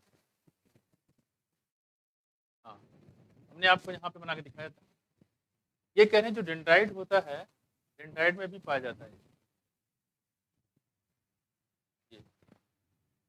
नेसल ग्रेन्यूल की बात करें, यहाँ तो होता ही है, कह रहे हैं ये डेंड्राइट में भी पाया जाता है। देखो ये, लेकिन जहाँ पे ये एग्जाम शुरू होता है, यहाँ यहाँ नहीं पाया जाता, एग्जाम जहाँ शुरू होता है यहाँ नहीं पाया जाएगा। हाँ, कहाँ कहाँ होगा, पूरे सेल बॉडी में होगा, साथ साथ डेंड्राइट में भी पूछ सकते हैं, डेंड्राइट में पाया जाएगा। लेकिन ये वाला जो पोर्शन आपको दिखा रहे हैं, यहाँ से जहाँ से एग्जाम शुरू होता है, यहाँ पे नेसल ग्रेन्यूल नजर आपको नहीं आएगा। देखो कह रहे हैं यहाँ पे nasal granule and are called the dendrite, इसको डेंड्राइट बोलते हैं। दीज फाइबर ट्रांसमिट इंपल्स, ये देखो कहाँ से कहाँ बताओ, टुवर्ड द सेल बॉडी, बाहर से सेल बॉडी की तरफ इंपल्स को लेके आते हैं, ठीक है। इसकी बात करें हम लोग यहाँ पे डेंड्राइट, हम लोगों ने देखा यहाँ पे कि नर्वस सिस्टम जो है, इसमें न्यूरॉन स्ट्रक्चरल यूनिट है, ठीक है, फंक्शनल यूनिट है, 3 पार्ट हैं, cell body, cyton, cell body, dendrites और एक्सॉन होते हैं। बेसिकली यहाँ पे नेसल ग्रेन्यूल पाया जाता है, सेल बॉडी में तो पाया जाएगा, साथ साथ डेंड्राइट में भी पाया जाता है, काम करता है प्रोटीन सिंथेसिस जैसे कि लाइपोफ्यूजिन, ठीक है। और कह रहे कि यहाँ पे शॉर्ट फाइबर में निकल रहते हैं, और इस शॉर्ट फाइबर को बोलते हैं हम लोग डेंड्राइट, जिसमें नेसल ग्रेन्यूल भी पाया जाता है। ये कुछ बात यहाँ पे इसके बारे में। अब बात अब ये स्ट्रक्चर जो हमने अभी बनाया था, वही स्ट्रक्चर यहाँ पे आपको दिया गया। देखो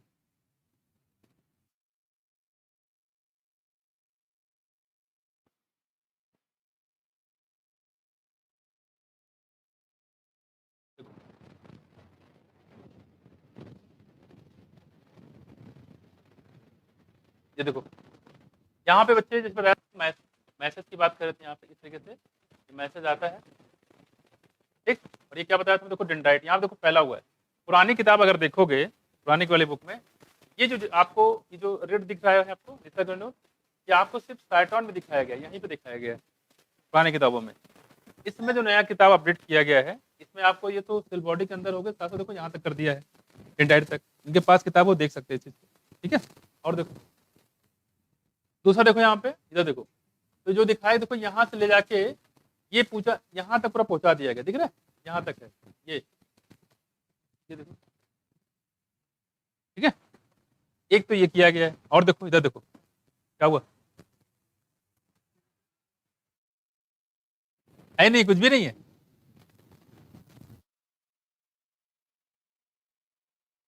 पुरानी किताब होगी बहुत ज्यादा, है ना।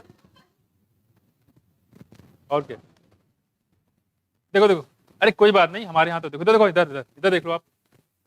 तो ये हो गया निस्टर्गोनोल, इसको थोड़ा ध्यान रखिएगा, डेंड्राइट्स हो गया। साथ साथ कह रहे हैं यहाँ पे सेल बॉडी हो गया। सेल बॉडी को हमने बोला था दूसरा नाम क्या बोला था इसको हमने, सोमा बोल सकते हैं, साथ साथ में साइटोन भी इसको हम लोग बोल सकते हैं। देखो आगे, इसके बाद ये आपका न्यूक्लियस सही है, सेल होगा तो न्यूक्लियस भी होगा, है कि नहीं। आगे देखो, यहाँ पे आपको श्वान सेल दिखाया गया है, काम आपको पता ही है क्या बनाएगा, ये माइलिन शेथ फॉर्मेशन करता है। श्वान सेल अल्टरनेट देखो 1 2 3, यहाँ होना चाहिए लेकिन यहाँ नहीं है, देखो यहाँ पे अल्टरनेट है 1 2 3, इसका मतलब हिसाब से नहीं है तो मैं बना दे रहा हूँ, देखो ऐसे होता है, ये मैं ऐसे मैं दिख जाए, तो श्वान सेल है, ठीक है। श्वान सेल काम क्या करेगा बताओ, माइलिन शेथ का फॉर्मेशन करेगा। क्या देखो ये हमारा क्या है, माइलिन शेथ, क्या है माइलिन शेथ, और बनाया किसने था, श्वान सेल नहीं बनाया था।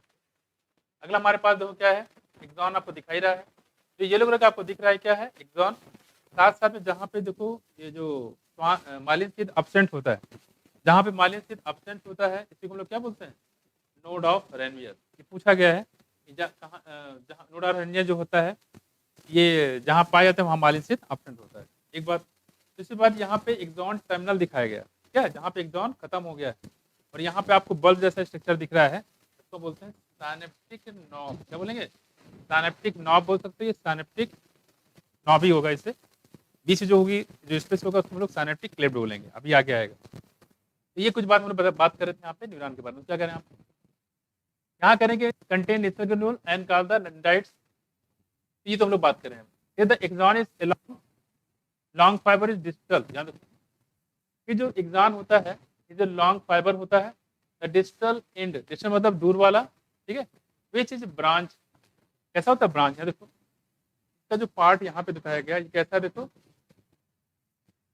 ये है ब्रांच,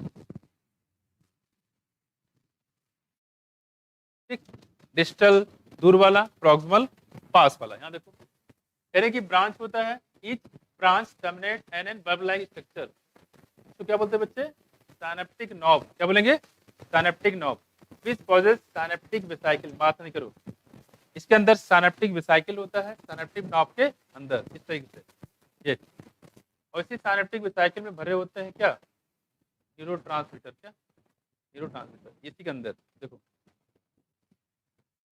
कह रहे कि containing chemical called the neurotransmitter, इसके अंदर क्या होता है, न्यूरोट्रांसमीटर, जैसे कि हम लोगों ने पढ़ा था, कौन सा, स्टाइल कोलिन, पता था, स्टाइल कोलिन। यहाँ देखो कि the axon transmit nerve impulse away from the cell body, जो एक्सॉन होता है ये नर्व इंपल्स को away from the cell body से दूर भेजेगा, देखो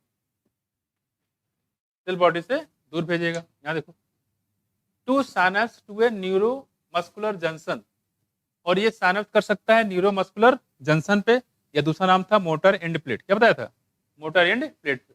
हो सकता है कि यहीं पे ये खत्म हो जाए और यहाँ पे आपको कोई मसल के लेयर मिल जाए आपको, हो सकता है ऐसा भी पॉसिबल है, देखो ये मान लो कोई मसल के लेयर है इस टाइप, या हो सकता है यहीं से दूसरा न्यूरॉन भी शुरू हो सकता है, वही कह रहे हैं आप, इसको बोलते हैं हम लोग क्या, neuromuscular junction, based on the number of axon and dendrites, axon और डेंड्राइट के बेस पे, एक्सॉन डेंड्राइट के बेस पे neuron are divided into 3 types, 3 part में न्यूरॉन को डिवाइड किया गया है।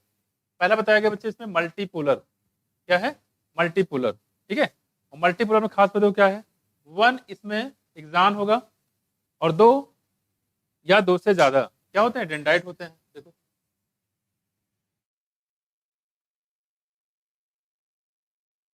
वन एक्सान होता है, 2 और मोर डेंड्राइट होते हैं, और ये कहाँ मिलेगा आपको? सेरेब्रल कॉर्टेक्स में। कहाँ मिलेगा? सेरेब्रल कॉर्टेक्स में। अभी हम लोग पढ़ेंगे यहाँ पे, ठीक। देखो सेरेब्रल कॉर्टेक्स की बात करें आप, दूसरा देखो क्या है, अगला हमारे पास होता है ये वो कौन सा? मल्टीपोलर। कौन सा? मल्टीपोलर में एक्सान एक होगा।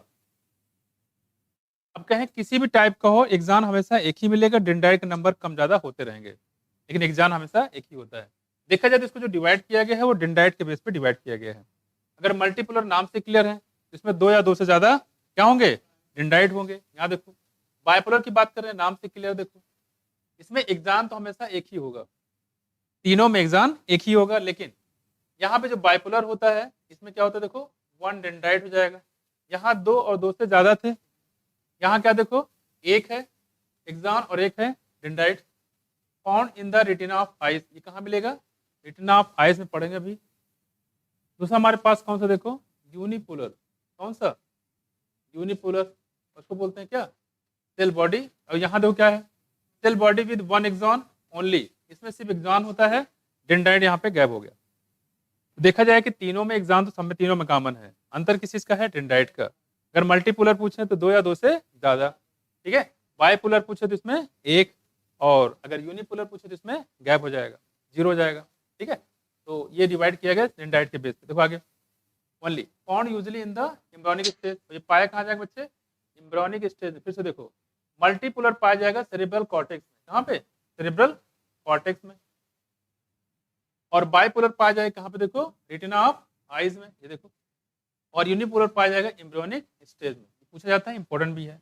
फिर देयर आर 2 टाइप ऑफ एक्सान। अब कहें जो एक्सान होता है वो 2 टाइप का होता है। देखो जो एक्सान होता है कितने टाइप का? देखो 2 टाइप का होता है, ठीक। क्या क्या? देखो एक होता है माइलिनेटेड और एक होता है नॉन माइलिनेटेड। मतलब माइलिन से रिकवर होगी तो माइलिनेटेड, नहीं होगी तो नॉन माइलिनेटेड। लेकिन श्वान सेल दोनों में होता है, चाहे वो माइलिनेटेड हो चाहे नॉन माइलिनेटेड हो, श्वान सेल दोनों में पाया जाएगा। माइलिन सीध का फॉर्मेशन कर भी सकता है और नहीं भी। यहाँ देखो ये जो माइलिनेटेड नर्व फाइबर होता है are envelop with Schwann cell. यहाँ देखो ये जो माइलिनेटेड नर्व फाइबर होता है वो इनवलप होता है किसमें? श्वान सेल पाया जाता है। इस फॉर्म में माइलिन सीध, जो माइलिन सीध का फॉर्मेशन करती है अराउंड द एक्सान, ठीक। जो आपको दिख रहा है यानी कि around the axon, the gap between, जो गैप होता है बिटवीन 2 एडजेसेंट माइलिन सीथ, इसी को हम लोग क्या बोलते हैं? नोड ऑफ रेनवियर, ठीक है। फिर myelinated nerve fibre are found in, कहाँ कहाँ मिलेगा? देखो माइलिनेटेड नर्व फाइबर जो होता है कहाँ कहाँ मिलेगा? देखो स्पाइनल और क्रेनियल नर्व में, स्पाइनल और क्रेनियल नर्व। तो माइलिनेटेड मिलेगा आपको स्पाइनल और क्रेनियल नर्व मिलेगा सिर्फ, ठीक। अब इसको देखेंगे अभी। दूसरी बात, अगर हम बात करें अनमाइलिनेटेड, तो ये कहाँ मिले? देखो अनमाइलिनेटेड जो नर्व फाइबर होता है इंक्लोज बाय ये श्वान सेल, यानी कि इसमें श्वान सेल तो होता है, ठीक है, एड, but does not form a myelin sheath, लेकिन माइलिन सीथ का फॉर्मेशन नहीं करता है। तो अगर आपसे पूछे माइलिनेटेड नर्व फाइबर और नॉन माइलिनेटेड फाइबर बताइए किसमें श्वान सेल मिलेगा? बोलो कहाँ मिलेगा? दोनों मिलेगा, लेकिन माइलिन सीथ का फॉर्मेशन इसमें करेगा, उसमें माइलिनेटेड होगा, जिसमें नहीं करेगा वो नॉन माइलिनेटेड। लेकिन अगर श्वान सेल की बात करें तो मिलेगा दोनों में, ठीक। आगे देखो यहाँ पे around the axon and is commonly found in the autonomic, यहाँ कहाँ मिलेगा? देखो autonomic and somatic neural system में। Autonomic and somatic neural system में, इनडायरेक्टली बोले तो इसमें सीएनएस में कह सकते हो, ठीक है। तो ये भी कह सकते हो यहाँ पे जो हमने इसको बताया आपको यहाँ पे कि जो ये कहाँ मिलेगा? देखो स्पाइनल और क्रेनियल नर्व, किसका पार्ट था बताओ? स्पाइनल क्रेनियल नर्व, ये है सीएनएस के, किसके? सीएनएस के। तो सीएनएस में क्या होगा? माइलिनेटेड होगा। और यहाँ बात करेंगे जो आपके पीएनएस में बोलेंगे तो ऑटोनॉमिक और सोमैटिक नर्वस सिस्टम होगा, ठीक है। ये भी आपसे इसमें पूछ सकते हैं, ठीक। तो देखो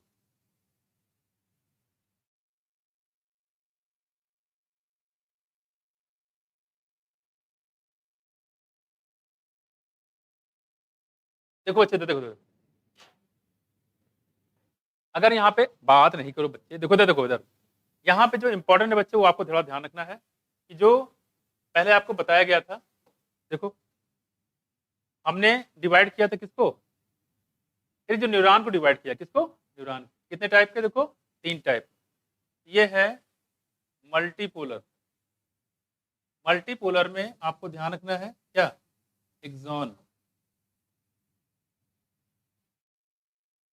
और डेंड्राइट्स। ये देखो, अगर मल्टीपोलर होगा इसमें कितने होंगे? एक्सॉन हमेशा यही होगा। और ये कितना होगा यहाँ पे?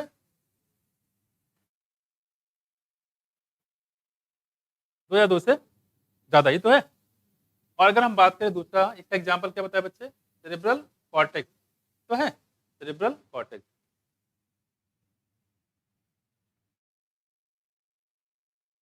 दूसरा देखो जरा, दूसरा हमारे पास है कौन सा? देखो बाइपोलर। कौन सा?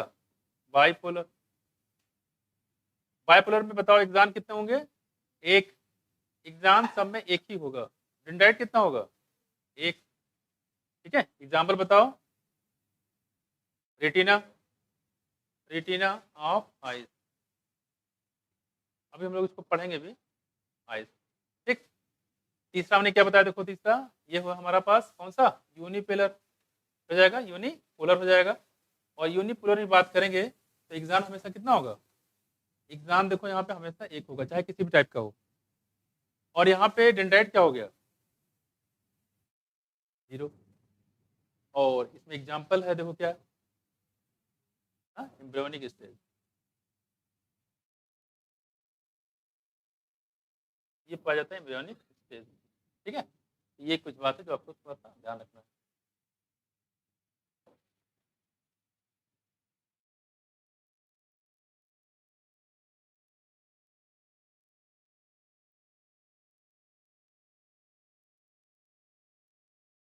ठीक है, मल्टीपोलर जैसे आपको ये ऑप्शन बना के ये बनाया जा सकता है, क्वेश्चन मैच करने के लिए पूछ सकता है। 1 ग्रेटर देन 2, 1 1 1 0 पूछेगा। इसमें या तो एक सही कर देगा, इसमें कौन सा जो हमने ऑर्डर बनाया वो क्या है? सही है। तो ऐसे क्वेश्चन थोड़ा सा आ सकता है, इसलिए ध्यान रखिएगा एग्जाम हमेशा एक ही होगा, चाहे वो किसी भी टाइप का हो। ठीक, क्लियर हो जाएगा। यहाँ देखो इसमें याद करने का तरीका क्या? देखो सबसे पहले क्या है? 2, फिर क्या है? 1, फिर क्या हो गया? तो डिक्रीजिंग ऑर्डर में ऐसे याद कर सकते हो, अगर मान लो भूलने का भी डर हो तो। मल्टीपोलर, बाइपोलर और यूनिपोलर, ये हमने बताया। तो ठीक, दूसरी बात यहाँ पे एक टर्म आया माइटेड और नॉन माइटेड, इसमें कंफ्यूजन होता है। पूछेगा कि मालिन शीत किसमें पाया जाता है, किसमें नहीं पाया जाता? क्या बताओगे? माइटेड में पाया जाएगा, नॉन माइटेड में हाँ नहीं पाया जाएगा। मालिन शीत, मालिन शीत। ठीक है, अगर हम पूछे यहाँ पे कि स्वान सेल माइटेड में होगा कि नॉन माइटेड में, दोनों में कंफ्यूजन होता है, गलत होता है क्वेश्चन, ये तो गड़बड़ मत कर देना। स्वान सेल दोनों में होगा, उसकी मर्जी है बनाए या ना बनाए। तो स्वान सेल चाहे माइटेड हो चाहे नॉन माइटेड हो, उसमें बन रहेगा। लेकिन मालिन शीत का फॉर्मेशन सिर्फ माइटेड में करेगा, नॉन माइटेड में नहीं करेगा। ये गड़बड़ मत कर देना, ये क्वेश्चन आपसे गड़बड़ हो सकता है, तो गड़बड़ मत करिएगा। बाकी नोडा यूनिट के बारे में जानते ही हो। कहने की जो मालिन शीत बताया था यहाँ पे कि जो एग्जाम के बाहर होता है, अराउंड द एग्जाम होता है। ठीक है, ये इसको किसका पार्ट बताया था? ऑटोनॉमिक और सोमैटिक नर्वस सिस्टम, ये कह सकते हो किसका? पीएनएस का पार्ट होता है। ठीक है, और माइटेड वाला एग्जाम्पल भी याद रखिएगा। माइटेड वाला कहाँ बताया था? देखो कहाँ था? Spinal kernel. ये स्पाइनल और केर्नल में होता है माइटेड वाला। और नॉन माइटेड कहाँ होगा? पीएनएस में बात हो जाए, किसमें? पीएनएस में। अब इसको हम यहाँ पे देखते हैं कैसे बनता है। ये कर लोगे ना, इसमें गड़बड़ तो नहीं करोगे? मैचिंग वाला जहाँ तक मुझे लग रहा है इस बार क्वेश्चन इसमें बनना चाहिए ऐसे, क्योंकि इस समय मौसम भी इसी चल रहा है मैचिंग वाले का, है ना? तो ये बन सकता है क्वेश्चन, तो ध्यान रखिएगा। देखो अगर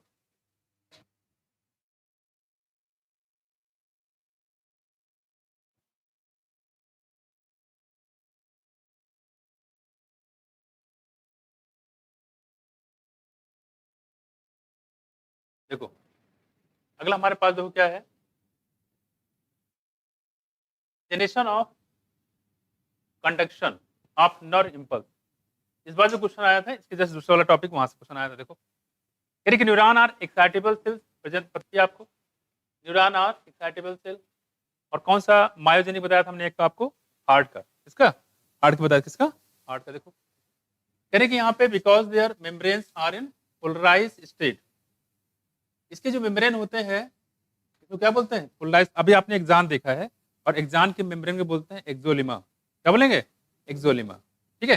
जैसे पीछे बताया था सार्कोमेयर की मेम्ब्रेन क्या बोला था, सार्कोलेमा, यहाँ क्या है एक्सोलिमा। यहाँ देखो मेम्ब्रेन जो बात कर रहे हैं यहाँ पे, यानी कि जो एक्सोलिमा की बात कर रहे हैं, ये है एक्सोलिमा, एक्सोलिमा। ठीक, देखो इन्हें पोलराइज स्टेज होता है। पोलर समझते हो, पोलर, पोलर मतलब इसमें दो अपोजिट नेचर के चार्ज पाए जाते हैं, उसको बोलते हैं पोलर। देखो यहाँ पे ये जो एग्जाम पूरा ऊपर से नीचे बताया था, उसमें क्या करो, मालिन शीट को हटा दो, तो सिर्फ क्या बचेगा आपको, एग्जाम वाला पार्ट बचेगा। मालिन शीट को हटा दो, मैंने हटा दिया। देखो जैसे वायर होता है, वायर से कोई वायर हो, उस पर केबल चढ़ा हो, और उसको जो है आप आग में दिखा दो, तो पूरा केबल क्या हो जाएगा, निकाल लो उसको, निकाल लो, सिर्फ प्योर वायर वाला मेटल वाला पार्ट बचेगा। सेम वैसे ही है देखो ये। और नॉर्मल कंडीशन में आप देखोगे इसमें जो चार्ज होता है कुछ इस टाइप का, देखो बाहर चार्ज कैसा बच्चे, पॉजिटिव, कैसा पॉजिटिव।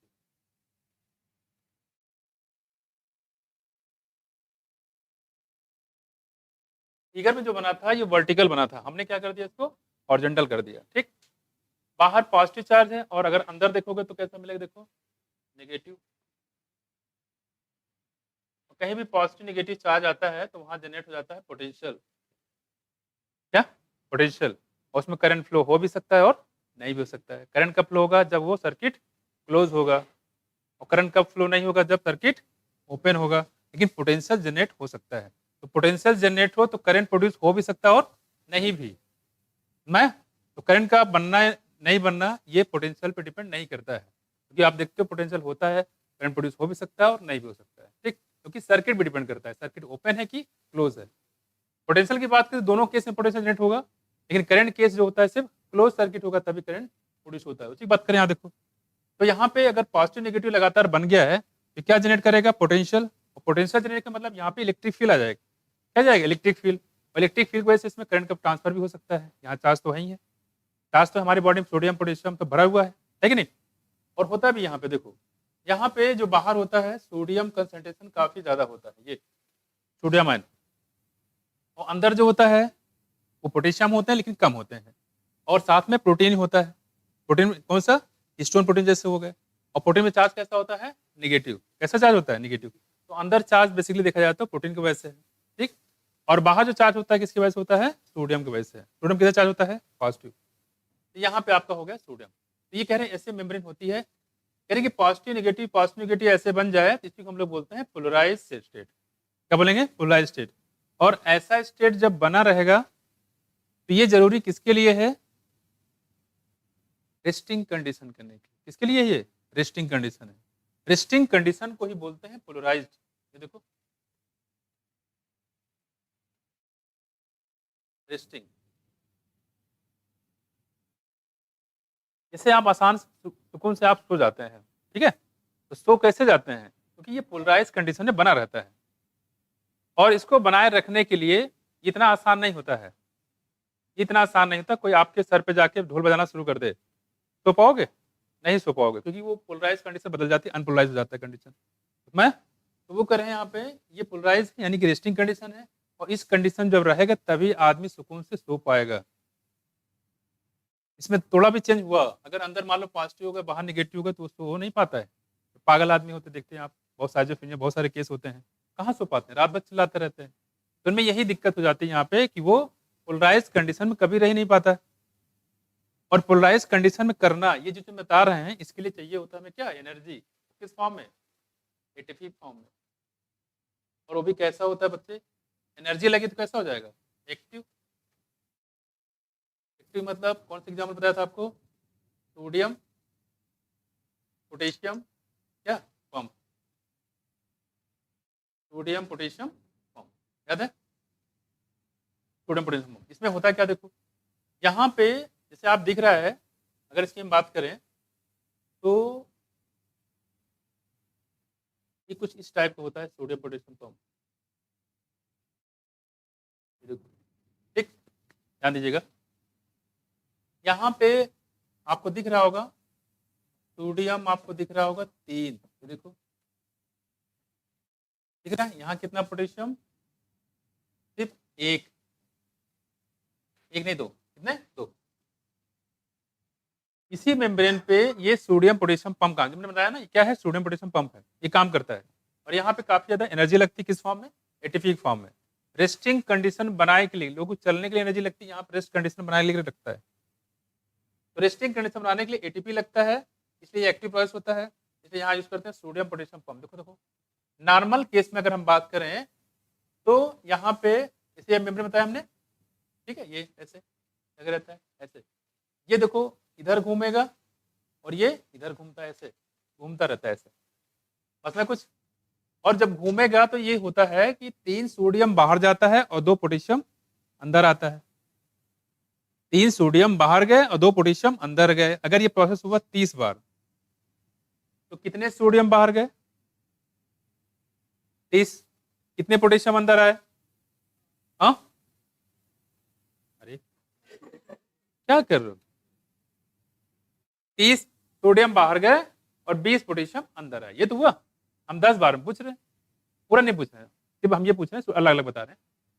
तो यहाँ पे अगर आप देखोगे, मान लो एग्जाम्पल में, तो कितने देखो 30 है ना, 30 सोडियम कहाँ गए देखो बाहर, और 20 पोटेशियम कहाँ है अंदर।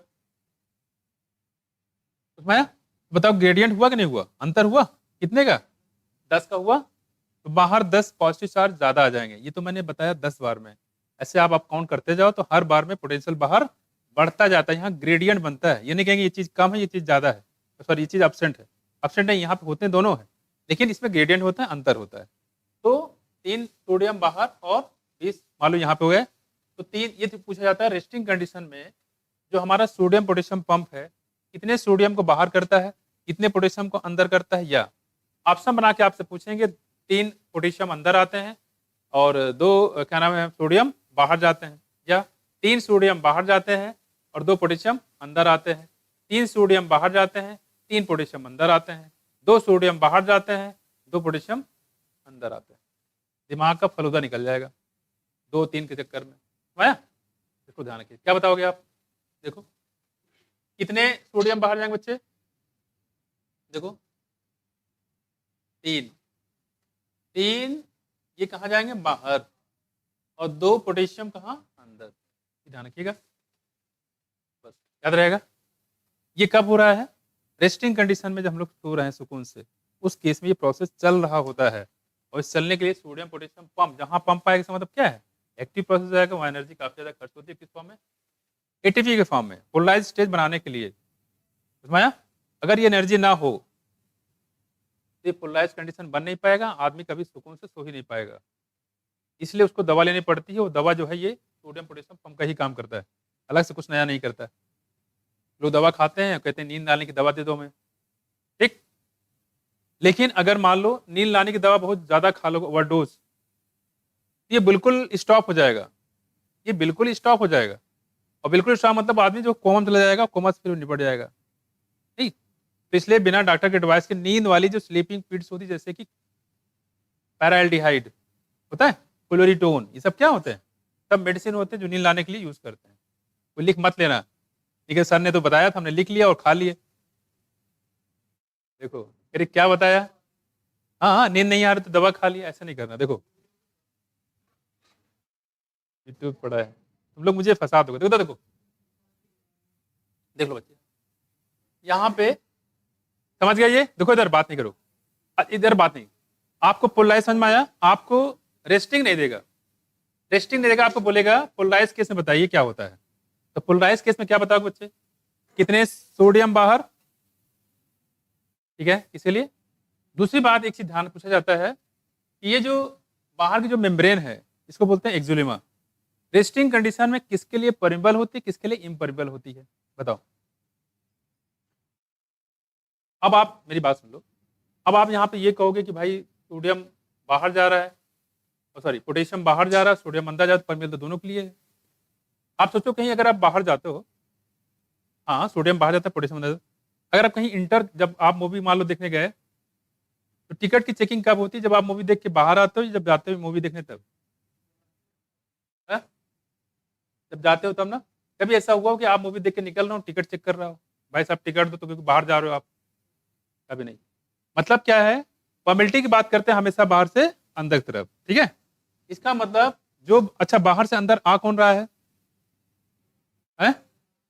Potassium ion. तो अगर आपसे पूछे रेस्टिंग कंडीशन में किसके लिए परमिबिलिटी है, सोडियम के पोटेशियम, सारे क्वेश्चन है पोटेशियम आयन के लिए, और सोडियम के लिए नियरली इम्परमेबल होता है। This is the first question, non impulse conduction. Clear? कोई दिक्कत तो नहीं इसमें? अब देखो आगे, तो ये हम लोग बात कर रहे हैं यहाँ पे, ये पोलराइज कंडीशन हो गया। अब देखें इसके आगे, जैसे ही मान लो, जैसे ही यहाँ पे कोई पिन चुभो दिया, किसी आपके बच्चे ने पिन चुभो दिया आपको, तो उससे में क्या क्या होता है, देखो यहाँ पे तुरंत इंपल्स जनरेट हो जाएगा। ये किसी ने, आप मान लो सो रहे हो, किसी ने ढोल बजाना शुरू कर दिया, पानी डाल दिया आपके ऊपर, ठीक है, तो क्या होगा, देखो यहाँ पे जो ये पोलराइज कंडीशन है, ये कैसा हो जाएगा, डीपोलराइज हो जाएगा, डीपोलराइज हो जाएगा। और कितना डीपोलराइज होगा डिपेंड करता है कि वो पानी कैसा डाला है, गर्म पानी था, 50 के चिल्ड डाल दिया, बर्फ भी डाल दिया पूरा, तो अलग अलग हिसाब से होता है। मान लो 0 डिग्री सेंटीग्रेड पानी रखा हुआ है, फ्रीजर का पानी, उसको डाल दिया किसी आदमी के ऊपर तुरंत, उसका अलग ही स्टिमुलस होगा। मान लो गर्म पानी डालो, उसका अलग होगा ठंड के दिनों में, ठीक, और ठंड के दिनों में गर्म पानी डाल दो, मजा लेगा वो, उठे भी। और ये काम गर्मी में डाल दो, है ना, तो ये सारी चीजें होती है। तो कहने मतलब इम्पल्स छोटा बड़ा भी हो सकता है, बहुत छोटा भी हो सकता है, बहुत बड़ा भी हो सकता है, ठीक। अब डिपेंड करता है आपने चाकू सॉरी किसी के पिन चुप हो जाए या चाकू से काट डाला उसको, तो इम्पल्स तो अलग अलग होगा। जो पिन चुप होने का है वो तो चाकू वाला नहीं होगा, चाकू वाला ज्यादा होगा, उसी हिसाब से यहाँ इम्पल्स भी आते हैं, ठीक। और देखो दूसरी बात, जैसे कुछ लोगों को मच्छर काटता तो पता ही नहीं चलता होगा, चलता है, नहीं पता चलता होगा। कुछ लोग मच्छर काटता तो परेशान हो जाते हैं, रात भर नींद नहीं आती है। तो क्या है, इम्पल्स का फेर है यहाँ पे। कुछ लोग वो चीज इम्पल्स जो है बहुत ज्यादा लगता है, उनको एहसास हो जाता है, कुछ लोग लगते हैं अरे ठीक है काटने, पता नहीं चलता उनको काटा भी मच्छर ने। यहाँ देखो, तो यहाँ पे कहने मतलब ये है, पहला क्वेश्चन ये पूछा जाए आपसे कि रेस्टिंग कंडीशन में या पोलराइज कंडीशन में जो हमारा जो ये न्यूरॉन होता है वो किसके लिए परिबल होता है, किसके लिए परिबल नहीं होता, क्या बताओगे? पोटेशियम के लिए परिबल होता है, लेकिन सोडियम के लिए नियरली इम्परिबल होता है। पहली चीज, रेस्टिंग कंडीशन में कितने पोटेशियम बाहर, कितने सोडियम अंदर? 3 सोडियम और 2 पोटेशियम। ऐसा मत कर देना कि 3 सोडियम अंदर, क्यों? क्योंकि परमिबिलिटी है ही नहीं उसकी, तो आए कैसे वो? ये भी थोड़ा दिमाग लगा लेना, ठीक, इससे गड़बड़ हो जाता है। इतनी बात समझ आ गए ना? अब देखो यहाँ पे ग्रेडियंट बनता है, ज्यादा से कम की तरफ होता है। अदरवाइज आप समझ लो पॉजिटिव तो अंदर भी है, पॉजिटिव तो बाहर है, तो आप कैसे कह रहे हो कि यहाँ पे ऐसे पॉजिटिव हो जाएगा? वो डिफरेंस जो होता है ना, डिफरेंस की वजह से होता है। यहाँ पे पॉजिटिव निगेटिव में लिखा है कंपेयर टू। ये जो मैंने क्वेश्चन बनाया आपको पोलराइज वाले, सारे क्वेश्चन मैंने करवा दिए आपको, देखो पढ़ लेते हैं। Neuron are excitable cell because their membranes are in polarize state. यानी कि do you know why the membrane of the neuron is polarized? यानी पोलराइज क्यों होता है? समझ में आया क्यों होता है? समझ में आया पोलराइज क्यों होता है? क्योंकि इसके लिए पूरा सोडियम पोटेशियम पंप काम करता है, एक्टिव प्रोसेस होता है, एटीपी खर्च होता है, इसलिए पोलराइज होता है, ये फ्री में नहीं होता। देखो आगे कह रहे कि different type of ion channel, क्या कर देखो, different type of ion channel are present on the ion channel का मतलब किसकी बात कर रहा है? ये सोडियम पोटेशियम पंप की बात कर रहा है। देखो ये बात कर रहा है सोडियम पोटेशियम पंप की चैनल। यहाँ देखो, are present on the neural membrane, मतलब एक्सोलिमा की बात कर रहा है। These ion channels are selectively permeable. कैसा है? सेलेक्टिवली परिबल, ध्यान रखना, सेमी परिबल नहीं होता, सेलेक्टिवली परिबल। यहाँ देखो, टू डिफरेंट आयन, और डिफरेंट आयन के लिए सेलेक्टिव परिबल होता है। किसको आने देगा, किसको नहीं आने देगा, उसको भी डिसाइड करता है। When a neuron is not conducting any impulse, जिस समय न्यूरॉन कोई इम्पल्स कंडक्ट नहीं कर रहा होता है, ठीक है, क्या मतलब इसका? इसका मतलब वो रेस्टिंग कंडीशन की बात कर रहा है, ठीक है। तो क्या होता है देखो, यहाँ पे इंपॉर्टेंट है काफी, मार्क कर लेना। कह रहे कि जो एक्सोनल मेम्ब्रेन होता है बच्चे, इज कंप्लीटली मोर परिबल। क्या होता है? मोर परिबल होता है किसके लिए? पोटेशियम आयन के लिए। किसके लिए? पोटेशियम आयन के लिए, ठीक है। तो मोर परिबल किसके लिए है? पोटेशियम आयन के लिए।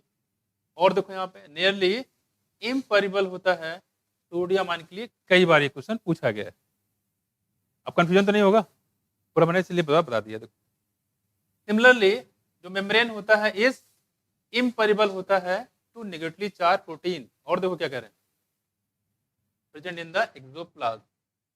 देखो कह रहे कि जो ये साथ साथ में जो एक्सोलेमा मेम्ब्रेन होता है वो क्या होता है, इम्पर्मेबल होता है, negatively charge protein present in the axoplasm. Axoplasm जो प्रोटीन होता है उसके लिए भी क्या होगा, इम्पर्मेबल होता है। क्या होता है, इम्पर्मेबल होता है। ठीक, अब चूंकि ये प्रोटीन अंदर है, जो अंदर है उसको बाहर आना है, तो उसको परमिशन चाहिए बाहर आने की, यहाँ की बात कर रहे हैं। तो कह रहे हैं कि प्रोटीन यहाँ अंदर से बाहर नहीं आ सकता है, प्रोटीन यहाँ अंदर से बाहर नहीं आ सकता है, और बाहर से सोडियम बाहर से अंदर नहीं आ सकता है। तो दोनों कंडीशन में आगे देखो तो ये किसके लिए इम्पर्मेबल है, सोडियम आयन के लिए भी है और प्रोटीन के लिए भी है। सोडियम आयन के लिए किसके लिए है, बाहर से अंदर आने के लिए, और प्रोटीन के लिए किसके लिए है, अंदर से बाहर जाने के लिए। तो दोनों के लिए इम्पर्मेबल है, लेकिन पोटेशियम के लिए बताया यहाँ पे, सॉरी पोटेशियम के लिए क्या होगा, परमेबल होगा। कब की बात कर रहे हैं यहाँ पे, टेस्टिंग कंडीशन में। ठीक, उसके बाद देखो यहाँ पे कह रहे कि consequently exoplasm inside the axon contains high concentration of potassium ion and negatively charged protein। ठीक है, high concentration of potassium ion and negatively charge क्या होता है, प्रोटीन होता है। देखो जाहिर सी बात है प्रोटीन अंदर से बाहर जा नहीं पा रहा है, ठीक है, अंदर से बाहर जा नहीं पा रहा। दूसरी बात, बाहर से पोटेशियम अंदर चला आ रहा है, तो अंदर क्या ज्यादा बढ़ गया, प्रोटीन तो रहेगा ही ज्यादा, साथ में पोटेशियम भी ज्यादा हो जाएगा। तो कह रहे हैं कि negatively charge protein and low concentration of sodium, sodium level क्या होगा, कम होगा, क्योंकि ये अंदर से बाहर जा रहा है, तो क्या हो जाएगा, कम हो जाएगा। कह रहे कि इन कंट्रास्ट, इसके विपरीत, कह रहे कि the fluid outside the axon, जो बाहर फ्लूइड वहां पे क्या हो रहा होगा, देखो contain low concentration of potassium, क्यों, क्योंकि ये अंदर आ रहा है, तो वहां क्या हो जाएगा, कम हो जाएगा। And A high concentration of sodium, sodium का क्या होता है, ज्यादा होता है, क्यों, क्योंकि अंदर से बाहर सोडियम बढ़ रहा है। यहाँ देखो, एंड दस फॉर्म कंसंट्रेशन ग्रेडियंट, इस तरीके से यहाँ कंसंट्रेशन ग्रेडियंट बन जाता है। ठीक, देखो आगे ये हम लोग जो पढ़ रहे हैं ये सब किसकी बात है, रेस्टिंग कंडीशन में और पोलराइज कंडीशन की बात कर रहे हैं। फिर this ionic gradient across the resting membrane are maintain by, देखो जो ग्रेडियंट होता है, ठीक है, मेंटेन बाय किसके, active transport of ion by sodium potassium pump, sodium potassium pump के द्वारा, याद है, इसके द्वारा सोडियम पोटेशियम पंप द्वारा इसको मेंटेन किया जाता है। विच ट्रांसपोर्ट, यहाँ देखो मार्क कर लो इसको, 3 सोडियम आउटवर्ड, 3 सोडियम को बाहर करेगा, बदले में 2 पोटेशियम को सेल के अंदर डालेंगे, मतलब एक्सोलेमा में, एक्सोलेमा के अंदर, एक्सोप्लाज्म में। उससे क्या होगा, तो as a result outer surface of the axonal membrane possess positive charge, while the inner surface होता है उसमें जाएगा नेगेटिव चार्ज। उसमें आया, अच्छा ये समझ में आया इतना, इसको लिख लो हॉट स्पॉट में। अगर आपने समझ लिया तो क्वेश्चन ये गलत नहीं होगा, और नहीं समझा तो 100% गलत होगा, पहले से वार्निंग दे दूं, इसमें क्वेश्चन गलत होता है। और पूरे न्यूरो सिस्टम आप देखो, सबसे इंपॉर्टेंट टॉपिक यही है, इसी में गड़बड़ करोगे आप, अगर गलत करोगे तो, बाकी और कहीं गड़बड़ आप नहीं करोगे।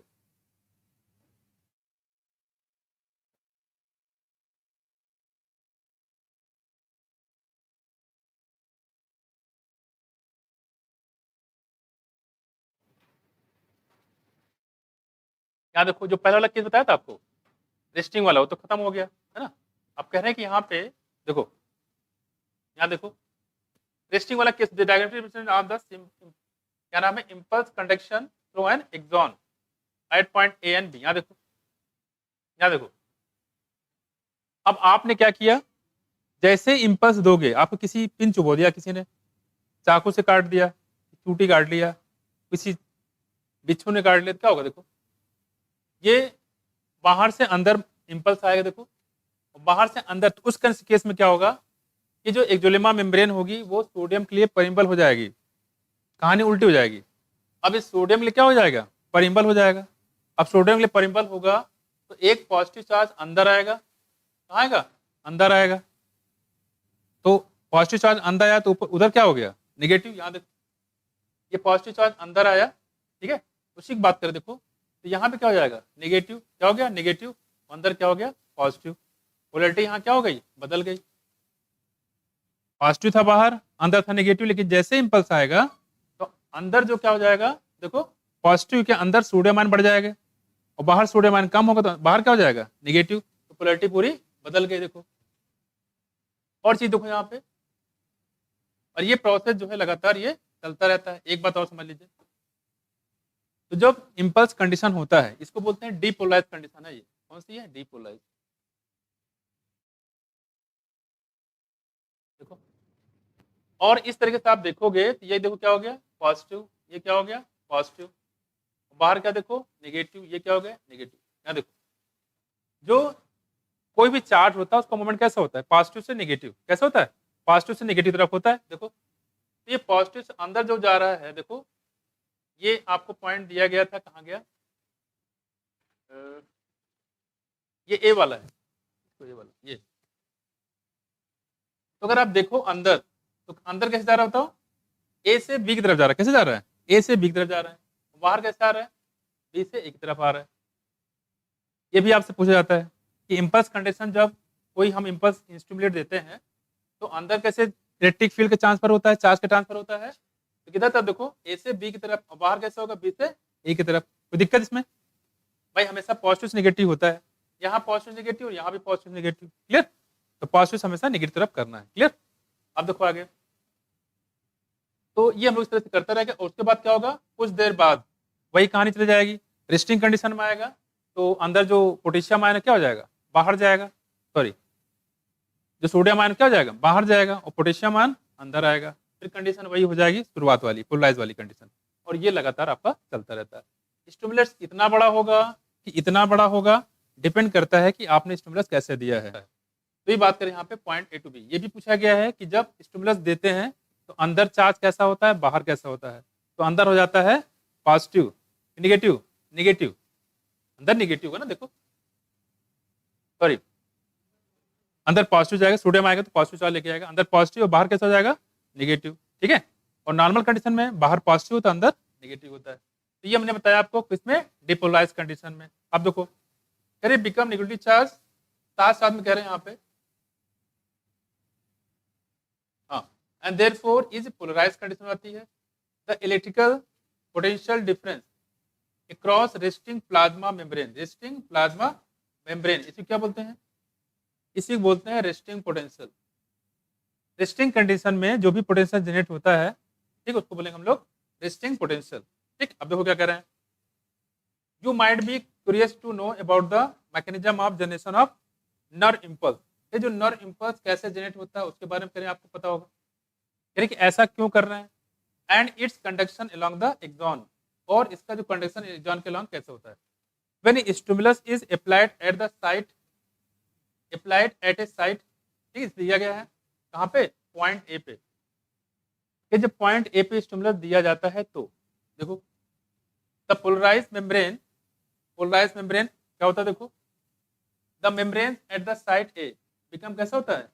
क्या हो जाएगा? देखो, freely permeable to sodium ion. क्या हो जाएगा? साइट ए जो होता है फ्रीली परमेबल टू, इसके लिए सोडियम आयन के लिए, जो पहले नहीं था। तो जब भी पूछे कि स्टिमुलस जब दिया गया है तो किसके लिए? फिर सोडियम के लिए परमेबल हो जाएगा। And this leads to the rapid influx of sodium followed by the reversal of the polarity at that site. तो कह रहे हैं इस केस में क्या होता है? सोडियम लगातार अंदर आएगा, जिसकी वजह से पोलैरिटी क्या होती है? बदल जाती है। जो बाहर पॉजिटिव था अब उस समय क्या हो गया? नेगेटिव हो गया। मैं वही कह रहे हैं पोलैरिटी बदल जाती है जहां पे इसको स्टिमुलस देते हैं वहां पे। और अंदर चार्ज का ट्रांसफर कैसे होगा बताओ? या इम्पल्स का ट्रांसफर या चार्ज का ट्रांसफर किधर बताओगे आप? ए से बी की तरफ, यही उसमें लिख के आएगा, ए से बी की तरफ, और बाहर कैसा हो जाएगा? बी से ए की तरफ।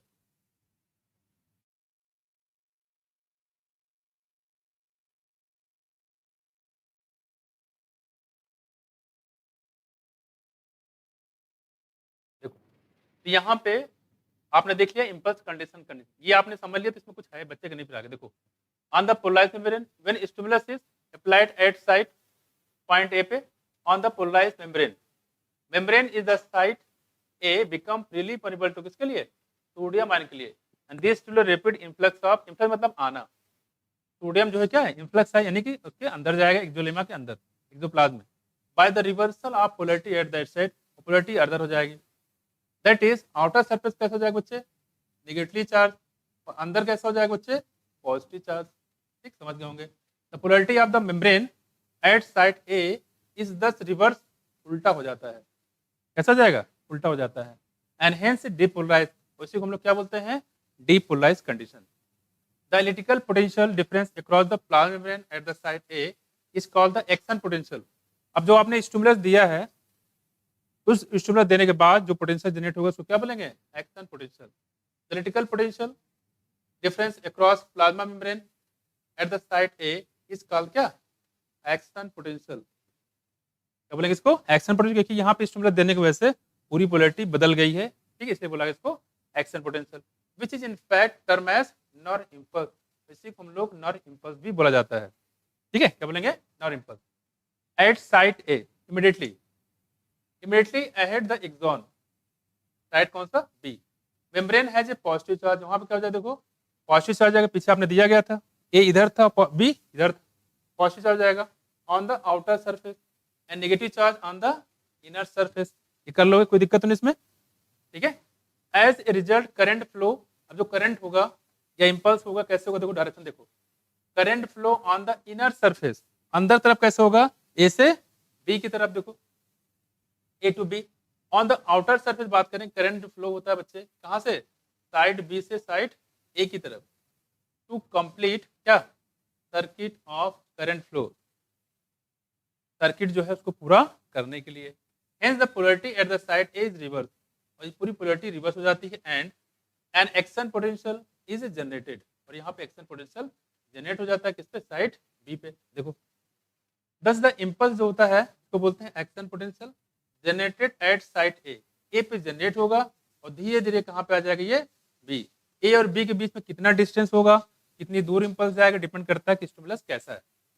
फिर the sequence is repeated along the length of the axon, पूरी लेंथ तक चलता है, and consequently impulse is conducted, इस तरीके से impulse ट्रांसफर होता है। The rise in the stimulus induced permeability to sodium ion, ये जो rise stimulus induced permeability to sodium ion is extremely short lived, बहुत थोड़े समय के लिए होता है, बहुत फास्ट होता है, ये तो नर काम होता है, ठीक है।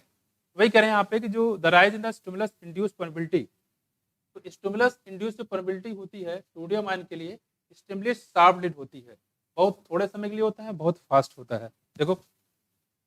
It is quickly followed by rise in the permeability, इससे क्या होता है यहाँ पे, rise in the permeability of potassium, इससे क्या होता है, पोटेशियम आयन की परमेबिलिटी बढ़ जाती है, क्विकली फॉलोड बाय, जैसे सोडियम आता है, सोडियम के बाद पोटेशियम का नंबर आता है, with a fraction of second, बहुत फास्ट। पोटेशियम आयन डिफ्यूजेस कहाँ, देखो आउटसाइड, पोटेशियम आयन कहाँ जाएगा, आउटसाइड, पोटेशियम कहाँ जाएगा, बाहर जाएगा, देखो पोटेशियम आयन डिफ्यूजेस आउटसाइड, करके membrane and restore the resting potential, और धीरे धीरे क्या जाएगा, रेस्टिंग पोटेंशियल यहाँ पे स्टार्ट हो जाएगा of the membrane at the site of excitation, and the fibre become क्या, once more responsive to further stimulate, और धीरे धीरे क्या होगा, फिर वो रिपोलाइज कंडीशन में जाएगा और फर्दर स्टिमुलेट के लिए वो रेडी हो जाएगा, उसमें। तो एक इंपल्स एक दूसरे से ए से बी तक पहुंच जाए तब दूसरा इंपल्स दोगे तो कहानी बनेगी। लेकिन अगर मान लो एक ही जगह ए पे ही 1 2 3 4 5 से पिंच होते जा रहे हैं, किसी आदमी बैठा हुआ बच्चा कुछ बोल नहीं रहा है, वो पढ़ने में लगा हुआ है, 10 मिनट बाद में क्या है, बाद में निपटेंगे, वो पिंच होता जा रहा है, होता जा रहा है, होता जा रहा है, फिर क्या होगा, उसको इंपल्स महसूस नहीं होगा, एक स्टेज आएगी, ठीक। किसी आदमी का अगर मारने लगो, मार गया, मारा मारा, खूब पीटा, एक बार वो खड़ा हो जाएगा, मार लो जितना मारना हो, उसको असर ही नहीं करेगा, क्योंकि आपने एक इंपल्स दिया, चटाक से आपने मारे गाल पे, ठीक। उसके बाद क्या हुआ, उसके बाद फिर तुरंत दे दिया, फिर तुरंत दे दिया, उसके बाद क्या होगा, वो एक इंपल्स पहुंच नहीं पा रहा, आपने दूसरा फिर पकड़ा दिया, तो उसको असर ही नहीं करता है, रुक रुक के मारना चाहिए, ठीक। तो क्या होगा, उसको पता ही चलेगा, क्योंकि एक इंपल्स पूरा पहुंचा नहीं, आपने दूसरा फिर से दे दिया, तो उसका कोई असर नहीं होता है। इसी वजह से आप किसी को एक्सेस में आप उसको मारने लगते हो, पीटने लगते हो, तो उस पर असर नहीं करता है, वो बैठ जाता है, ठीक। उसी बात करें यहाँ पे, तो वही कह रहे हैं यहाँ पे फर्दर स्टिमुलेशन, तो एक यहाँ पे टाइम यहाँ पे देना चाहिए, देखो मानना नहीं चाहिए, पहली बात टाइम क्या देना है, देखो। लेकिन हाँ, और ये वो टॉपिक जो इस साल क्वेश्चन आया, इससे क्वेश्चन क्या है अभी आप पढ़ लेंगे तो बता देंगे इसमें क्या है।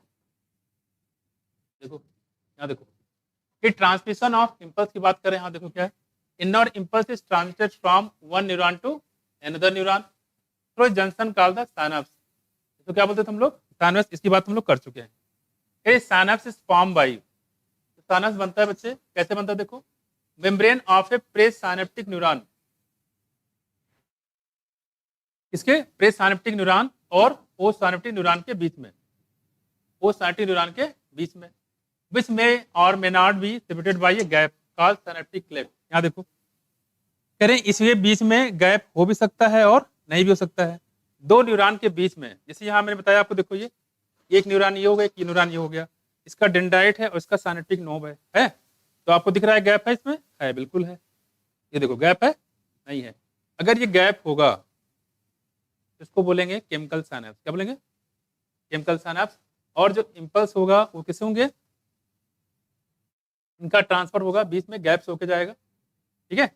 लेकिन अगर आप इसको जोड़ दोगे, ठीक है, तो इसमें बिल्कुल ये सिंपल कैसे काम कर रहे हैं, वायर की तरह काम कर रहा है। तो ये बन गया इलेक्ट्रिकल साइनेप्स। क्या बन गया? तो जो इनवर्टिब्रेट होते हैं उसमें होता है इलेक्ट्रिकल साइनेप्स, और जो हम लोग होते हैं वहां पे होता है केमिकल साइनेप्स। कुछ समझ में आया? अब ये बताओ कि किस केस में इंपल्स फास्ट होगा, इलेक्ट्रिकल साइनेप्स में या केमिकल साइनेप्स में? केमिकल में गैपिंग है, इलेक्ट्रिकल में डायरेक्ट जुड़ा हुआ है?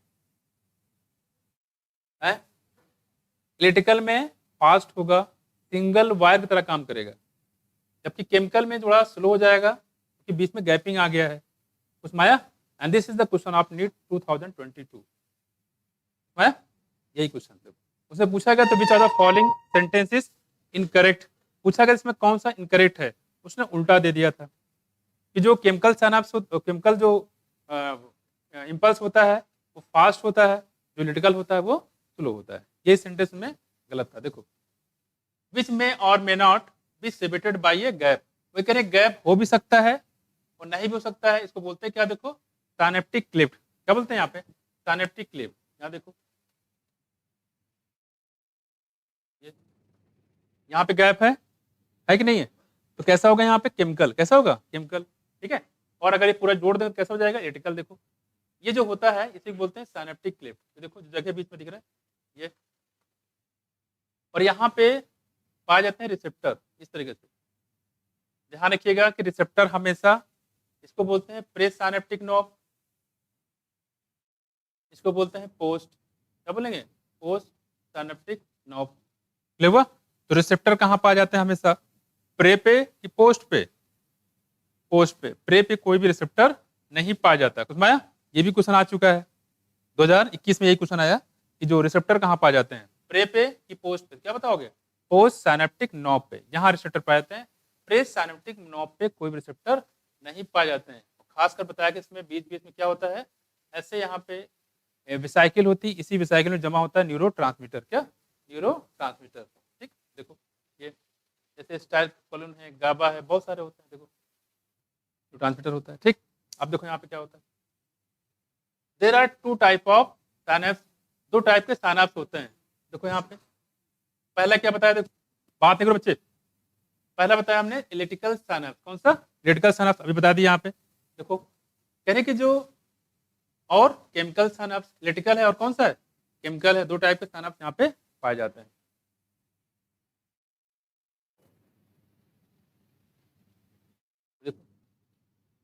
At electrical synapse, membrane of pre and post synaptic neuron are in very close proximity. Close proximity मतलब होता है बिल्कुल क्लोज जुड़े होते हैं एक दूसरे के, नजदीकियां काफी क्लोज होती है, आपस में एक दूसरे से जुड़े होते हैं। देखो यहाँ पे इलेक्ट्रिकल करंट जो होता है can flow directly from one neuron to other, एक न्यूरॉन से दूसरे न्यूरॉन में जुड़ा होता है अक्रॉस दिस साइनसेस। और देखो transmission of impulse across electrical sinus, यही लाइन पूरा दे दिया। देखो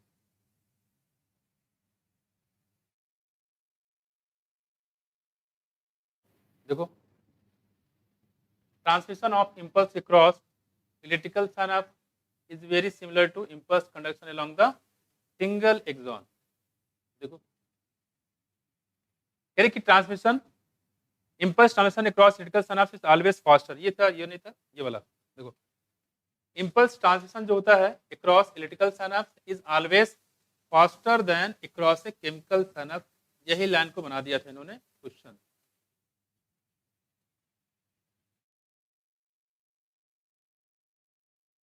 ये क्वेश्चन आया ब्लू वाला।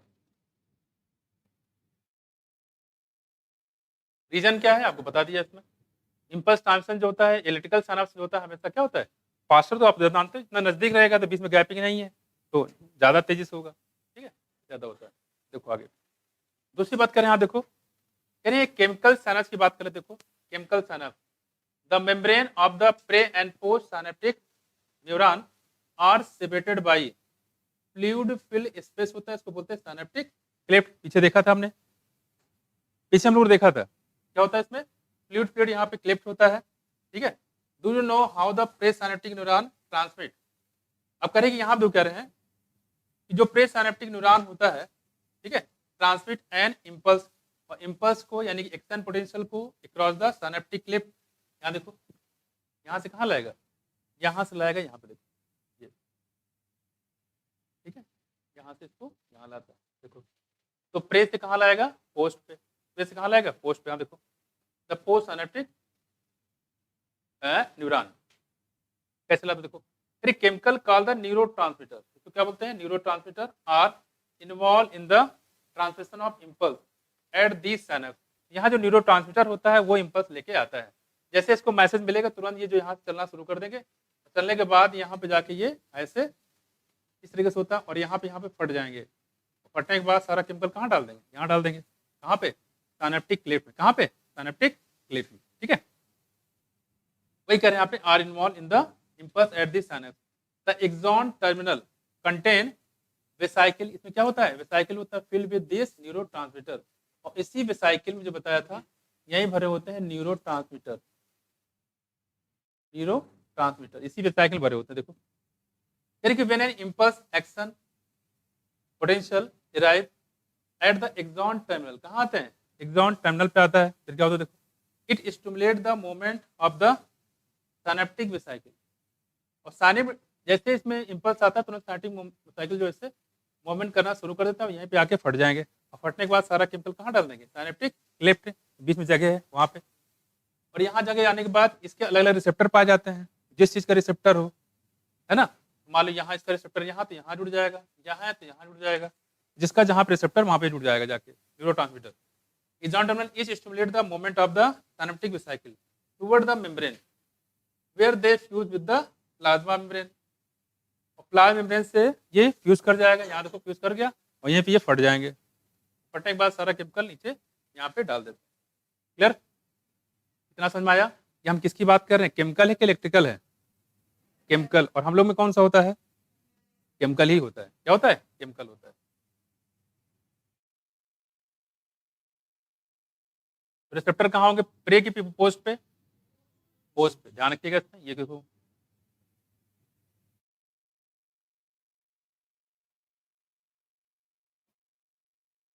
बस खत्म हो गया बच्चे, छोड़ देंगे इसमें कुछ है नहीं, देखो फिगर देखो लो, बस 2 मिनट छोड़ देंगे।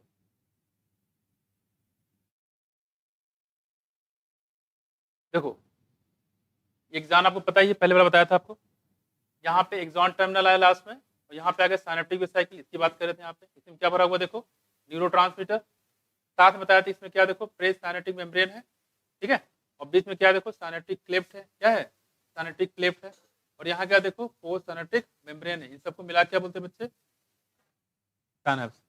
तो सिनेप्स में क्या क्या होता है प्रे सिनेप्टिक, सिनेप्टिक क्लेफ्ट और पोस्ट सिनेप्टिक मेम्ब्रेन यहाँ पे पाया जाता है। क्लियर, आपसे पूछ सकता है सिनेप्स में क्या क्या शामिल है, तो प्रे पोस्ट और सिनेप्टिक क्लेफ्ट 3 बातें हैं, ठीक। आगे देखो यहाँ पे, और साथ साथ देखो रिसेप्टर आपको दिखाएगा, ये बहुत इंपॉर्टेंट है, आपको प्रे पे कोई रिसेप्टर दिख रहा है क्या, देखो दिख रहा है नहीं दिख रहा है, प्रे सिनेप्टिक नोब पे कोई रिसेप्टर नहीं है, रिसेप्टर हमेशा पोस्ट सिनेप्टिक मेम्ब्रेन में पाए जाते हैं, इंपॉर्टेंट है, कई बार ये पूछा गया है, ठीक है। देखो ये रिसेप्टर हो गया, ये एक्सॉन टर्मिनल होगा, साथ में सिनेप्स हो गया।